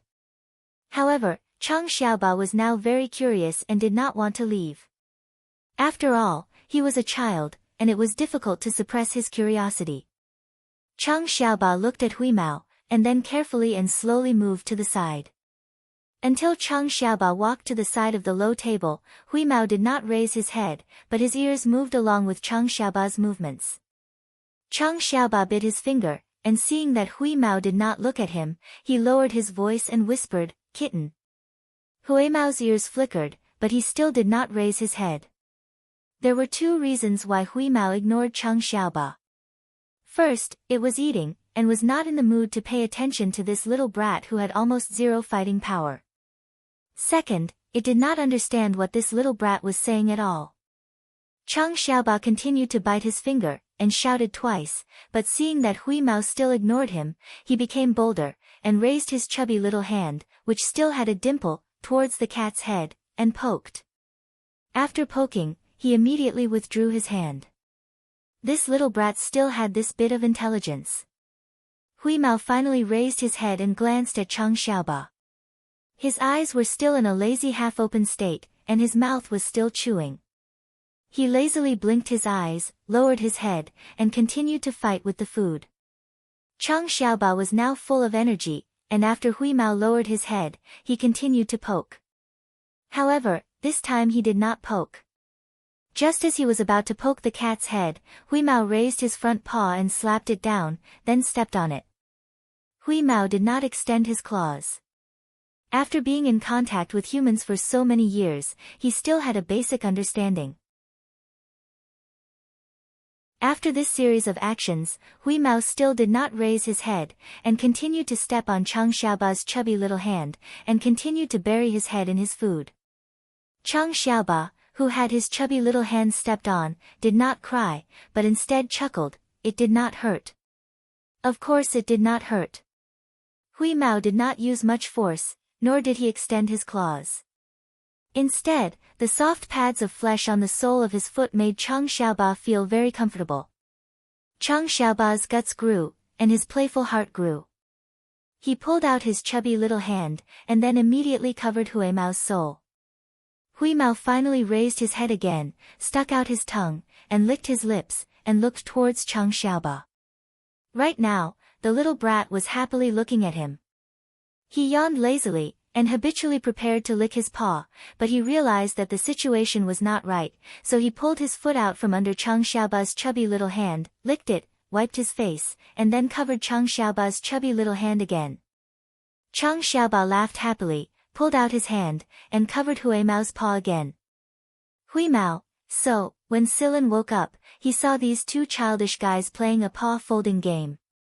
Silen dared to bet that this cat was definitely not fully awake, otherwise it would not be so patient to fold a little bean's palm. Chang Xiaoba, on the other hand, was so happy that he wanted to jump up. Alas, childish kids are much happier. Aware of the situation on Silen's side, Hui Mao's half-opened eyes finally opened, and he withdrew his foot. Then, he flicked his tail and gently whipped the little brat, then jumped to Silen's side. He didn't dare to jump directly on Silen's body. Now that Silen was in the recovery period, it was better to avoid it. Silen, you're finally awake. Hui Mao was finally awake now, and he walked over happily. When he woke up, he was also in a bad condition. He checked around and found that there were a lot of mechanical products around, but they were all low-end goods. He didn't know where he was. He didn't have the mind to care too much, but after eating some food, he had recovered a little. Chang Xiaoba bit his finger and looked at them, not understanding Hui Mao's words. But this cat's meow was actually different from other cats. Silen patted Hui Mao's head, then smiled at Chang Xiaoba and said, "Xiaoba, do you have any more food? Help me get some." "Yes." Chang Xiaoba grinned and immediately rushed out with his short legs. The storage cabinet was not far from here. Although Chang Xiaoba didn't know how to speak the imperial language, he could understand some of it. In addition, Silen had learned some of the language here in the past few days, so basic communication between the two was no longer a problem. Hearing Silen's language, Hui Mao looked at Silen doubtfully. "I've never heard the language you're speaking. This isn't the League of Stars. It should be on the other side of the space-time vortex. So before you learn the language here, you should just be an ordinary cat." Hui Mao shook his whiskers. "Are you saying that I should learn to meow like a cat?" Silen looked at Hui Mao as if he was talking nonsense. "You're a cat to begin with." "Okay, but I'll be able to learn the language here very soon." It didn't take more than a minute to understand the language here through the machinery here.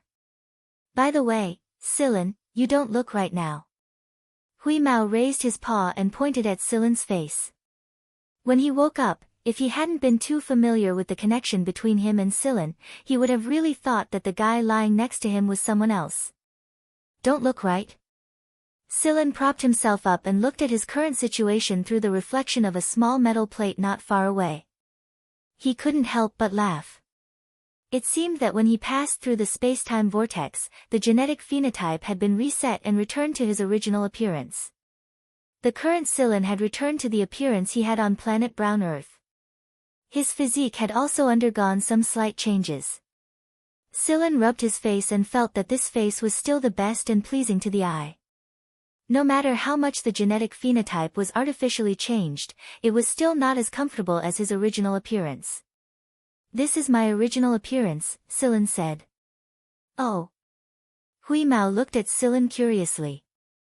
In the past, he had heard from Carrie and the others that Silen had other appearances. He didn't expect that this was his real appearance. Silen gave Hui Mao a simple explanation of their experience after being sucked in by the space-time vortex. If it wasn't for old Chang's family, Silen didn't know how long he would have stayed in this unfamiliar galaxy in space. "The little guy who played the claw game with you just now is Chang Xiaoqi, one of the triplets." Hui Mao was about to explain that he had played the childish game with the little kid because he hadn't woken up yet. However, when he heard Chang Xiaoqi's footsteps, he stopped talking and started to communicate with the machinery in the area to learn a new language. Chang Xiaoqi came over with a large plate. On it was a large piece of meat from an unknown animal. Next to the meat were two small fish. It seemed that it was specially prepared for Hui Mao. The food on the tray was a little heavy, so Chang Xiaoqi had to hold it with all his might. Silen hurriedly accepted it and rubbed Chang Xiaoqi's head. "Thank you, Xiaoqi. It's still warm. Did you make this yourself? You're very capable." "No. It's not that difficult. Chang Xiaoqi looked at Hui Mao and laughed. Silen picked up Weeza's plate from the short table and placed the 2 fishes on it. Then, he said in the Empire's common language with a slight accent, "Weez, this is little Seven's kind regards." Hui Mao had almost understood the language in this short period of time. He could understand Silen's words. He bared his teeth at Chang Xiaoqi, indicating that he understood. He jumped to the side of the plate and began to eat the fish. He didn't need to eat it to know that the fish didn't taste good just by smelling it. But now, Hui Mao wasn't picky and immersed himself in eating the 2 fish. "Xiaoqi, don't you want to eat?" Silen cut a piece of meat and handed it to Chang Xiaoqi. Chang Xiaoqi shook his head. "I'm not hungry." His eyes were fixed on Hui Mao. He raised his chubby little hand and put it down. It seemed that he wanted to touch Hui Mao. Silen smiled and began to eat the meat on the plate. The food on the plate came from compressed capsules. This relatively cheap compressed capsule was commonly used by the people at the bottom of the society. It was convenient and time-saving. One only needed to put the selected capsule into a special machine and press the button. It would only take half a minute. Even though the operation was simple, it was not easy for a 5-year-old child like Chang Xiaoqi to do this alone. The children of the poor matured early. Silen ate while looking at the curly leaf pattern on his hand. This thing was like a navigation needle that had drawn Silen to this place. Otherwise, it would be impossible for only Silen to change at that time. The Zhen family was probably in the capital star region that old man Chang mentioned. Unlike the League of Stars, this planet belonged to the 23rd star region of the Mist Bodhisattva Empire's 26 star regions. It was just a small, unremarkable planet. In his original star system, genotype determined one's future. But here, it was very difficult to stand out without a good background even if you had great innate qualities. Using the League of Stars' A-rank standard, many people became bodyguards for nobles whose genes weren't that good. Then, human life was like grass. He looked at the food on the plate. These capsules were relatively cheap, but they were still meat. The poor wouldn't eat them for a long time. Their meager income wasn't enough to support them for a long time. Old man Chang probably didn't have much in his family either. The compressed capsules Silen was eating were probably enough for old man Chang and his family to eat for a day. Old man Chang loved his grandchildren very much, and it was obvious from the food they ate. Adhering to the principle of suffering everything, but not the children, old man Chang had spent a lot of effort on this group of children.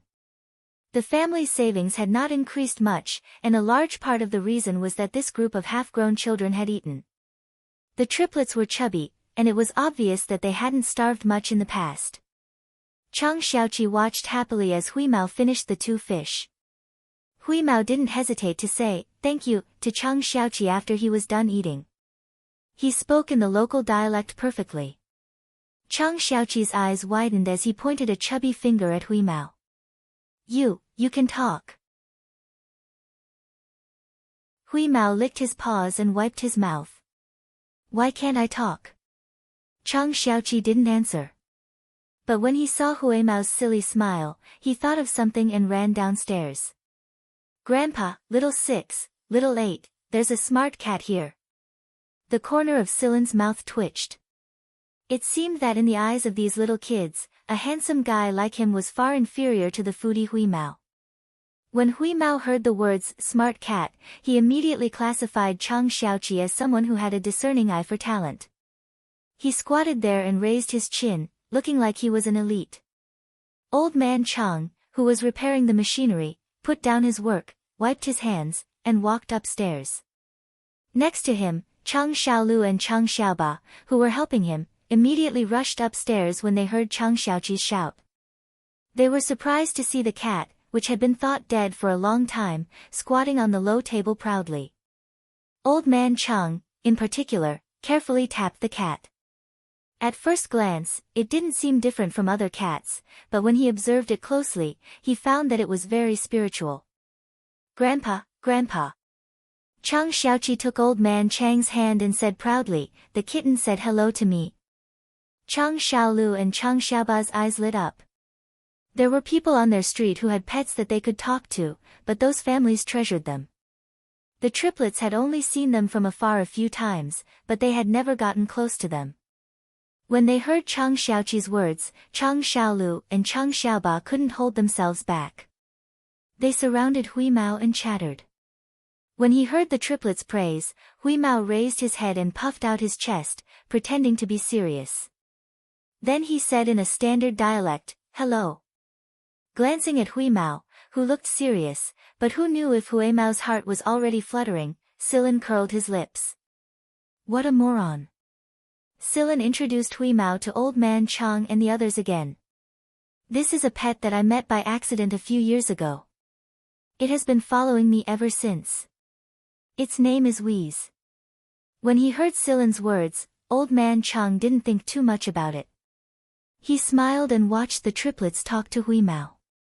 However, he was still a little surprised that this cat could speak in the local dialect. Silen explained that this was because he had met some people on this planet before, and Hui Mao had learned this accent from them. Old Man Chang didn't show any reluctance when Chang Xiaoqi took the initiative to give the best meat compression capsule and 2 fish compression capsules to Silen and Hui Mao. In another 2 days, Silen would be almost recovered. When Old Man Chang asked Silen about his plans, Silen expressed the hope that he could stay here to help Old Man Chang for the time being. After all, Silen was familiar with machinery maintenance, so he didn't need to pay him a salary. He just needed to take care of his meals and accommodation. He couldn't go to the imperial capital for the time being. Right now, Silen hadn't figured out the situation in the Saran Empire. Silen wouldn't act rashly, so he chose to stay here for a while to fully recuperate and adjust his state before taking action. After all, Silen didn't have anyone to rely on here. Old Man Chang was very happy that Silen could stay and help. There were also empty rooms in the house. It was a burden for Old Man Chang to feed an adult and a cat, but with Silen's help, the harvest would be greater. However, Old Man Chang insisted that he would pay Silen a salary. It wasn't good for a young man to have no money. Silen and Hui Mao stayed. The happiest were the triplets, so they could play with the kitten. The triplets cheered, and Old Man Chang smiled at the 3 little guys, his eyes full of love. Silen couldn't help in his current condition, but Hui Mao could. So after lunch, there was a scene in the shop. 3 little kids followed behind a Hui Mao, moving parts. However, Old Man Chang did save a lot of effort. When a part was needed, Hui Mao and the triplets took it from the parts rack. The model was also very accurate, unlike before, when Old Man Chang had to describe it in detail before the triplets could get the correct model. Old Man Chang was happy. It seemed that this cat wasn't just for show.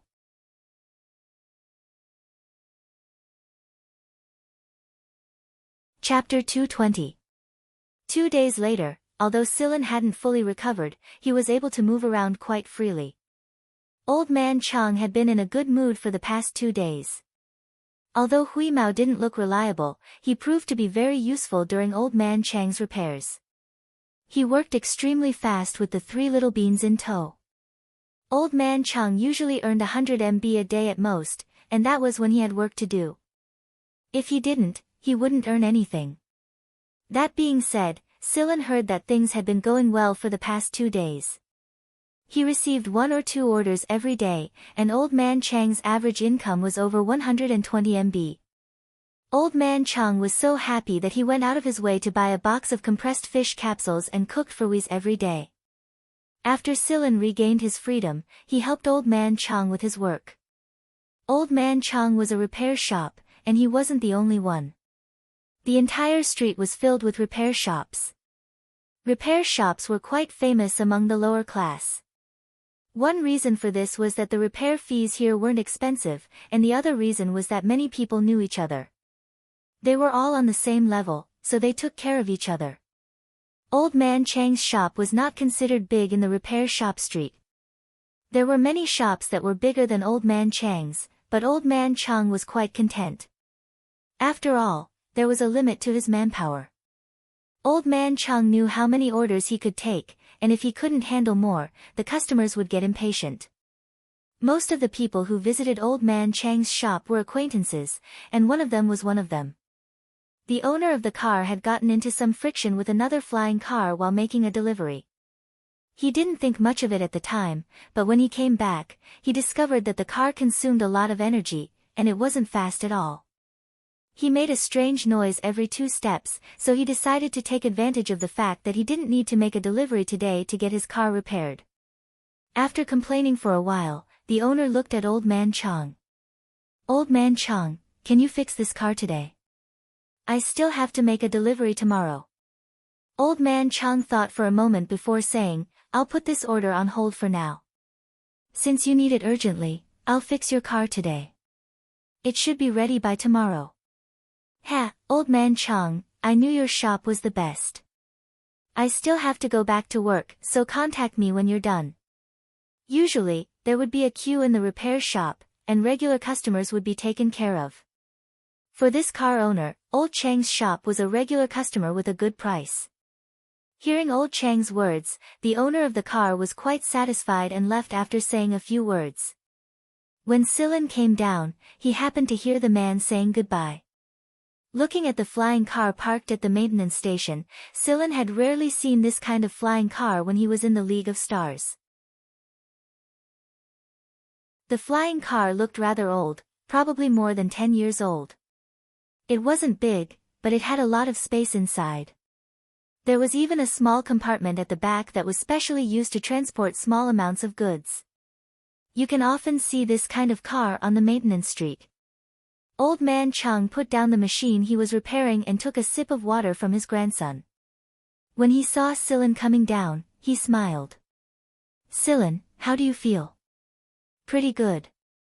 In order to show that he could move freely, Silin stretched his arms and did some simple exercises. This series of movements proved that he had indeed recovered quite well. Looking at Hui Mao, who was sorting out the recycled second-hand parts, Silin walked over to the newly delivered flying car and looked at it. "Is there a problem with the energy system?"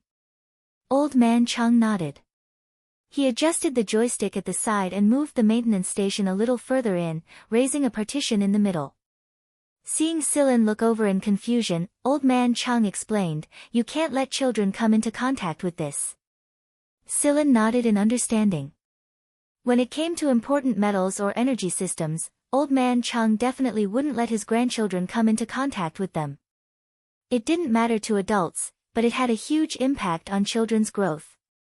Radiation sickness and heavy metal poisoning were common occurrences. People in this area didn't have that much time to get their bodies checked out. They would only notice when the symptoms were fully manifested, but by the time they noticed, the illness was already quite serious. 80% of the children who died early on this street died because of this. Treatment was expensive, and not every family was as attentive to their children as Old Man Chang. If pregnant women often came into contact with such things, it was likely that they would give birth to children with severe deformities or congenital diseases. Such children wouldn't live long. But in order to survive, all of the family members had to work together. Walking on this street, you would find that even pregnant women with protruding bellies would tie themselves up to do things. Otherwise, they would be despised. They weren't like those rich ladies in the upscale districts. On this maintenance street, families who raised their children like triplets were definitely rare. It was also a blessing for the 3 little fellows. The 3 little fellows were obviously very familiar with such things. After seeing the raised partition, they consciously stayed away from it. There were specialized tools and parts racks there, so they didn't need to hand over spare parts frequently. "Let me help you. I've come into contact with this before." "Don't. You're in the recovery period. It's not good for you to come into contact with these things." Old Man Chang waved his hand. "It's fine. I've been lying in bed for so many days. I need to work on my muscles and bones." Seeing Silin's insistence, Old Man Chang pointed to a cabinet. "There are gloves and protective tools over there. You can take them with you." Silin walked over and opened the cabinet. There was a full set of protective gear inside, including gloves, outerwear, and shoes. Old Man Chang was already wearing a pair of protective gloves. In other words, other than the 2 pairs of gloves, the rest were all single pieces. This wasn't surprising. Protective gear for maintenance purposes wasn't cheap. Silen only wore a pair of gloves. He didn't wear outerwear or shoes, but he gave them to Old Man Chang. "You kid, it's fine. I'm used to it. I'm immune to it." Silen expressed that it didn't matter if he didn't wear it. He walked to the maintenance platform and began to examine the flying car. Old Man Chang quickly discovered the problem with the flying car. There was indeed a malfunction in the power system. Old parts consume energy, but this is too much. I've taken a look. There's indeed a problem with the power system, but it's not a permanent solution. A few key parts also need to be replaced, but it looks like they won't be willing to do so. Let's not worry about those parts for now. Old Man Chang explained the situation to Silen as he examined the flying car's problem. Repairs were one thing, but in this area, if they wanted to attract repeat customers, the repairs had to be done according to the customer's needs. After living in this area for so many years, Old Man Chang had more or less figured out the thoughts of the people here. He didn't need others to specifically mention it to maximize the satisfaction of the customer's needs. This also protected the customer's face. Silen was good at maintenance, but he was far inferior to Old Man Chang when it came to maintenance. When he was with Mo Hung, he had a different style. Mo Hung was the type who pursued perfection and had high requirements for every part. Therefore, in comparison, Mo Hung's style was completely unsuitable here. As he listened to Old Man Chang impart his experience, Silen listened attentively. From time to time, he would ask a few questions and help Old Man Chang. The repair of the flying car's power system wasn't difficult. It could be completely fixed before dinner. However, with Silen's help, the repair was completed more than 2 hours earlier. The repair process was also a lot easier. Old Man Chang was very happy that someone was helping to share the burden. Having a helper really made a difference. However, after repairing the power system, Silen took a look at the flying car's main operating system and this operating system. No wonder it could be used for as long as 10 years. It seemed that the owner had really invested a lot when he bought this flying car. It should be known that most low-end flying cars only had one operating system. Flying cars with this operating system were more intelligent. However, according to the information Silen gathered while he was recuperating in bed, the flying car's main operating system and this operating system were very outdated. This operating system was even from 20 years ago. It was no wonder that this flying car wasn't very agile. It would be strange for a car that was already close to Alzheimer's to be agile. Perhaps this was one of the reasons why the owner had friction with other cars. The car's operation wasn't very agile, so friction of various sizes was inevitable. Silen took a look at the car's main and secondary operating systems. It was impossible to upgrade them completely. That would be more expensive, and the owner definitely wouldn't be willing to spend that money. Besides, compatibility wasn't good, so it wasn't worth it. Old Man Chang was more familiar with the maintenance of spare parts, but he wasn't so good at improving the system's procedures and internal operations. Besides, the people in this area didn't have that kind of awareness. They weren't very educated, so who would be familiar with those dizzying procedures and instructions? A simple reorganization of the main and secondary operating systems didn't take much time for Silen. 10 minutes later, the messy procedures and the system's inability to keep up with the times had been cleaned up. No matter what, when the car flew again, it would definitely be more agile than it was yesterday.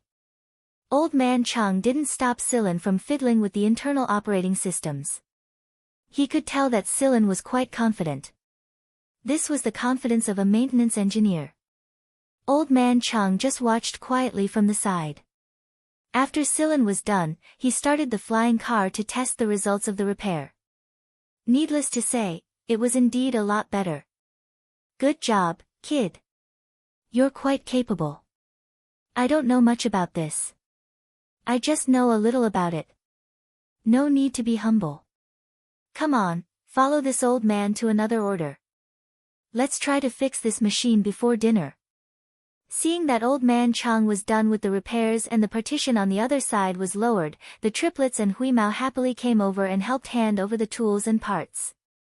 Many hands made light work, and this order was completed before dinner. Old man Chang contacted a customer to come over and pick up the items. Silin, the three little kids, and Hui Mao went to make dinner. The three little kids worked hand in hand while Silin watched from the side. It was a very simple compressed capsule dinner. Old man Chang made quite a lot of money that day. 200 MB. When the owner got into the car and took off, he could clearly feel that the car looked a lot younger today. Old man Chang, your kung fu has improved. I'll come again next time. Old man Chang only chuckled happily. This time, when the owner of the car went back, he recommended old man Chang's shop to many of his acquaintances. He said that his old car had become much younger after being repaired. Many people did not believe him. Soliciting customers for acquaintances was a common thing in this cobweb-like area, so everyone was used to such words and only gave perfunctory replies. Old man Chang gave 50 of the 200 MB he earned today to Silin.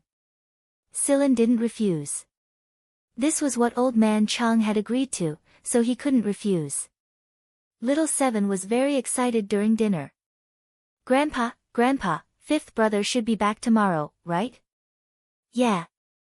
Let's go tomorrow and bring little Five back. Old man Chang couldn't help but sigh inwardly when he talked about this unfortunate grandson of his.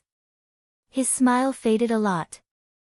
Little Five Chang was affected by a large-scale electromagnetic radiation when he was in his mother's womb and almost died at birth. He barely survived, but his body was weak, and he was a frequent visitor to the hospital. Silin had seen the image little Seven took out. Little Five Chang was very thin and listless, and his eyes didn't have the innocence of a child. There was only silence and gloominess in them. He was the complete opposite of the triplets. Any other child would have given up a long time ago, but old man Chang persisted all this time. However, some people in the neighboring streets didn't think much of him. After all, a child like him wouldn't live past the age of 10 if he didn't receive proper treatment. Little Five Chang was now 7, and the chances of him falling sick were getting higher and higher. He had to go to the hospital for treatment every once in a while, and he had to eat more pills than compressed capsules. Most of what Silin knew about little Five Chang was from the triplets. They were very sensible and often took care of this quiet fifth brother. Compared to old man Chang, little Five Chang had talked to them a lot. Now, old man Chang was basically saving money for little Five Chang's treatment while ensuring his livelihood. No matter what, there was hope as long as he was alive. At night, after the triplets went to sleep, old man Chang was still in a daze in the maintenance room. He could basically take on one job a day, and it would be good if he could take on 2 jobs today. Therefore, even if old man Chang wanted to stay up late to work, he couldn't. In Silin's room, Hui Mao wagged its tail. After yawning, it said to Silin, "That old man seems to be crying." There were surveillance cameras in the maintenance room, but they weren't necessarily for customers. They were a basic installation in a repair shop, and they had many uses. Hui Mao saw old man Chang's expression through these surveillance cameras. Silin scratched Hui Mao's chin. "Since they've helped us, let's help them if we can. Life will get better and better. Yeah, make more money. I miss my dried fish biscuits. I wonder if Shueqiu and the others have eaten my stash." Actually, it was paying attention to the latter part of Silin's words. The next day, old man Chang went to the hospital to pick up little Five Chang. Silin and the 3 little kids stood guard in the maintenance room. In the past, whenever old man Chang went out, he would lock the door tightly and remind the triplets to be careful. The security in this area was not very good. Although his family did not have much money, no one could say for sure what would happen. This was the first time the triplets could openly wait for old man Chang and little Five Chang in front of the shop. Where's old man Chang? A flying car stopped in front of the shop. The owner was obviously someone they knew. After looking around the shop, he asked. "My grandpa went out," little 6 said. "He went to pick up little 5, right?" The person was very familiar with the family's business. He got off the flying car and walked into the shop, pinching the triplets' chubby cheeks. "Uncle Haas, you're bullying us again." The triplets pointed at the person at the same time and complained. However, their faces were full of smiles. Clearly, they were very familiar with each other. Haas chuckled. He picked up the youngest, little 8 Chang, and tossed him up and caught him. Little 8 Chang was so happy that he waved his little arms and shouted. Little 6 and little 7 quickly took a few steps back. Silen was puzzled. Logically speaking, these 3 little guys should be very happy with this kind of tossing. Why did they seem to be repulsed? Haas tossed little 8 Chang a few times before putting him down. Little 8 Chang ran behind Silen and made a face at Haas. "Yo, you're so cocky now that you have a backer." Haas didn't know whether to laugh or cry. As he spoke, Haas walked in front of Silen. "Are you the new assistant?" No, big brother Silen is the child of daddy's friend." The 3 little guys rushed to answer. This was Old Man Chang's idea. To the public, Silen's identity was said to be the child of his son's friend. Something had happened to the family, and he had temporarily stayed here to help out. "Hello, do you need to repair the flying car?" There was no need to open the hood to check. As soon as Silen heard the sound of the flying car, he knew what was wrong. There is a bit of a problem. After getting Haas's confirmation, Silen helped Haas push the car in. Haas took out a box of spare parts from the trunk. This was a replacement for the broken parts. Haas was a buyer of spare parts. If there was a problem with his car, he would always replace the spare parts directly. He had always believed that only by replacing the spare parts could the problem be completely solved. After talking for a while, Silen knew very well that Haas didn't trust his repair skills. He asked Old Man Chang to contact him when he came back. At that time, he would explain in detail to Old Man Chang. Regarding this, Silen wasn't unhappy. After all, he was a stranger, and a young stranger at that. No one would directly ask him to repair their beloved car. They had come here for Old Man Chang, and no one would feel at ease if someone else were to do the repair. After Silen gave Haas a list, Haas chatted and laughed with the triplets for a while before leaving. After Haas left, the 3 little guys told him why they were afraid. "Big brother Silen, let me tell you, Uncle Haas once threw a child when he was drunk and didn't catch him. The child fell and broke his leg. We saw it with our own eyes." Looking at the serious faces of the 3 little guys, Silen was surprised. He guessed that Haas had also made a rare mistake. He had drunk too much and didn't catch him. The 3 little guys happened to see it, and it left a deep impression in their young hearts. Hui Mao was lying next to the spare parts rack, taking a nap. After looking at the flying car, he yawned disdainfully. What's the point of treasuring that broken thing? He curled his body into a ball and continued to sleep. When Old Man Chang came back with Chang Xiaowu on his back, Silen finally saw the weak and sickly child with his own eyes. He looked pitifully thin and pale. In terms of weight, he was far less than the triplets who were 2 years younger. His eyes were still so gloomy, but when he looked at the triplets, his eyes brightened a little. However, when he saw the stranger, Silen, he returned to that gloominess. You're tuning in to the Blissful Bookshelf YouTube channel. We're so grateful for your support, and don't forget to subscribe to join us on this incredible journey through captivating stories. Your generosity through donations truly makes a world of difference, as it's the primary source of revenue that allows me to expand and enhance this channel for you.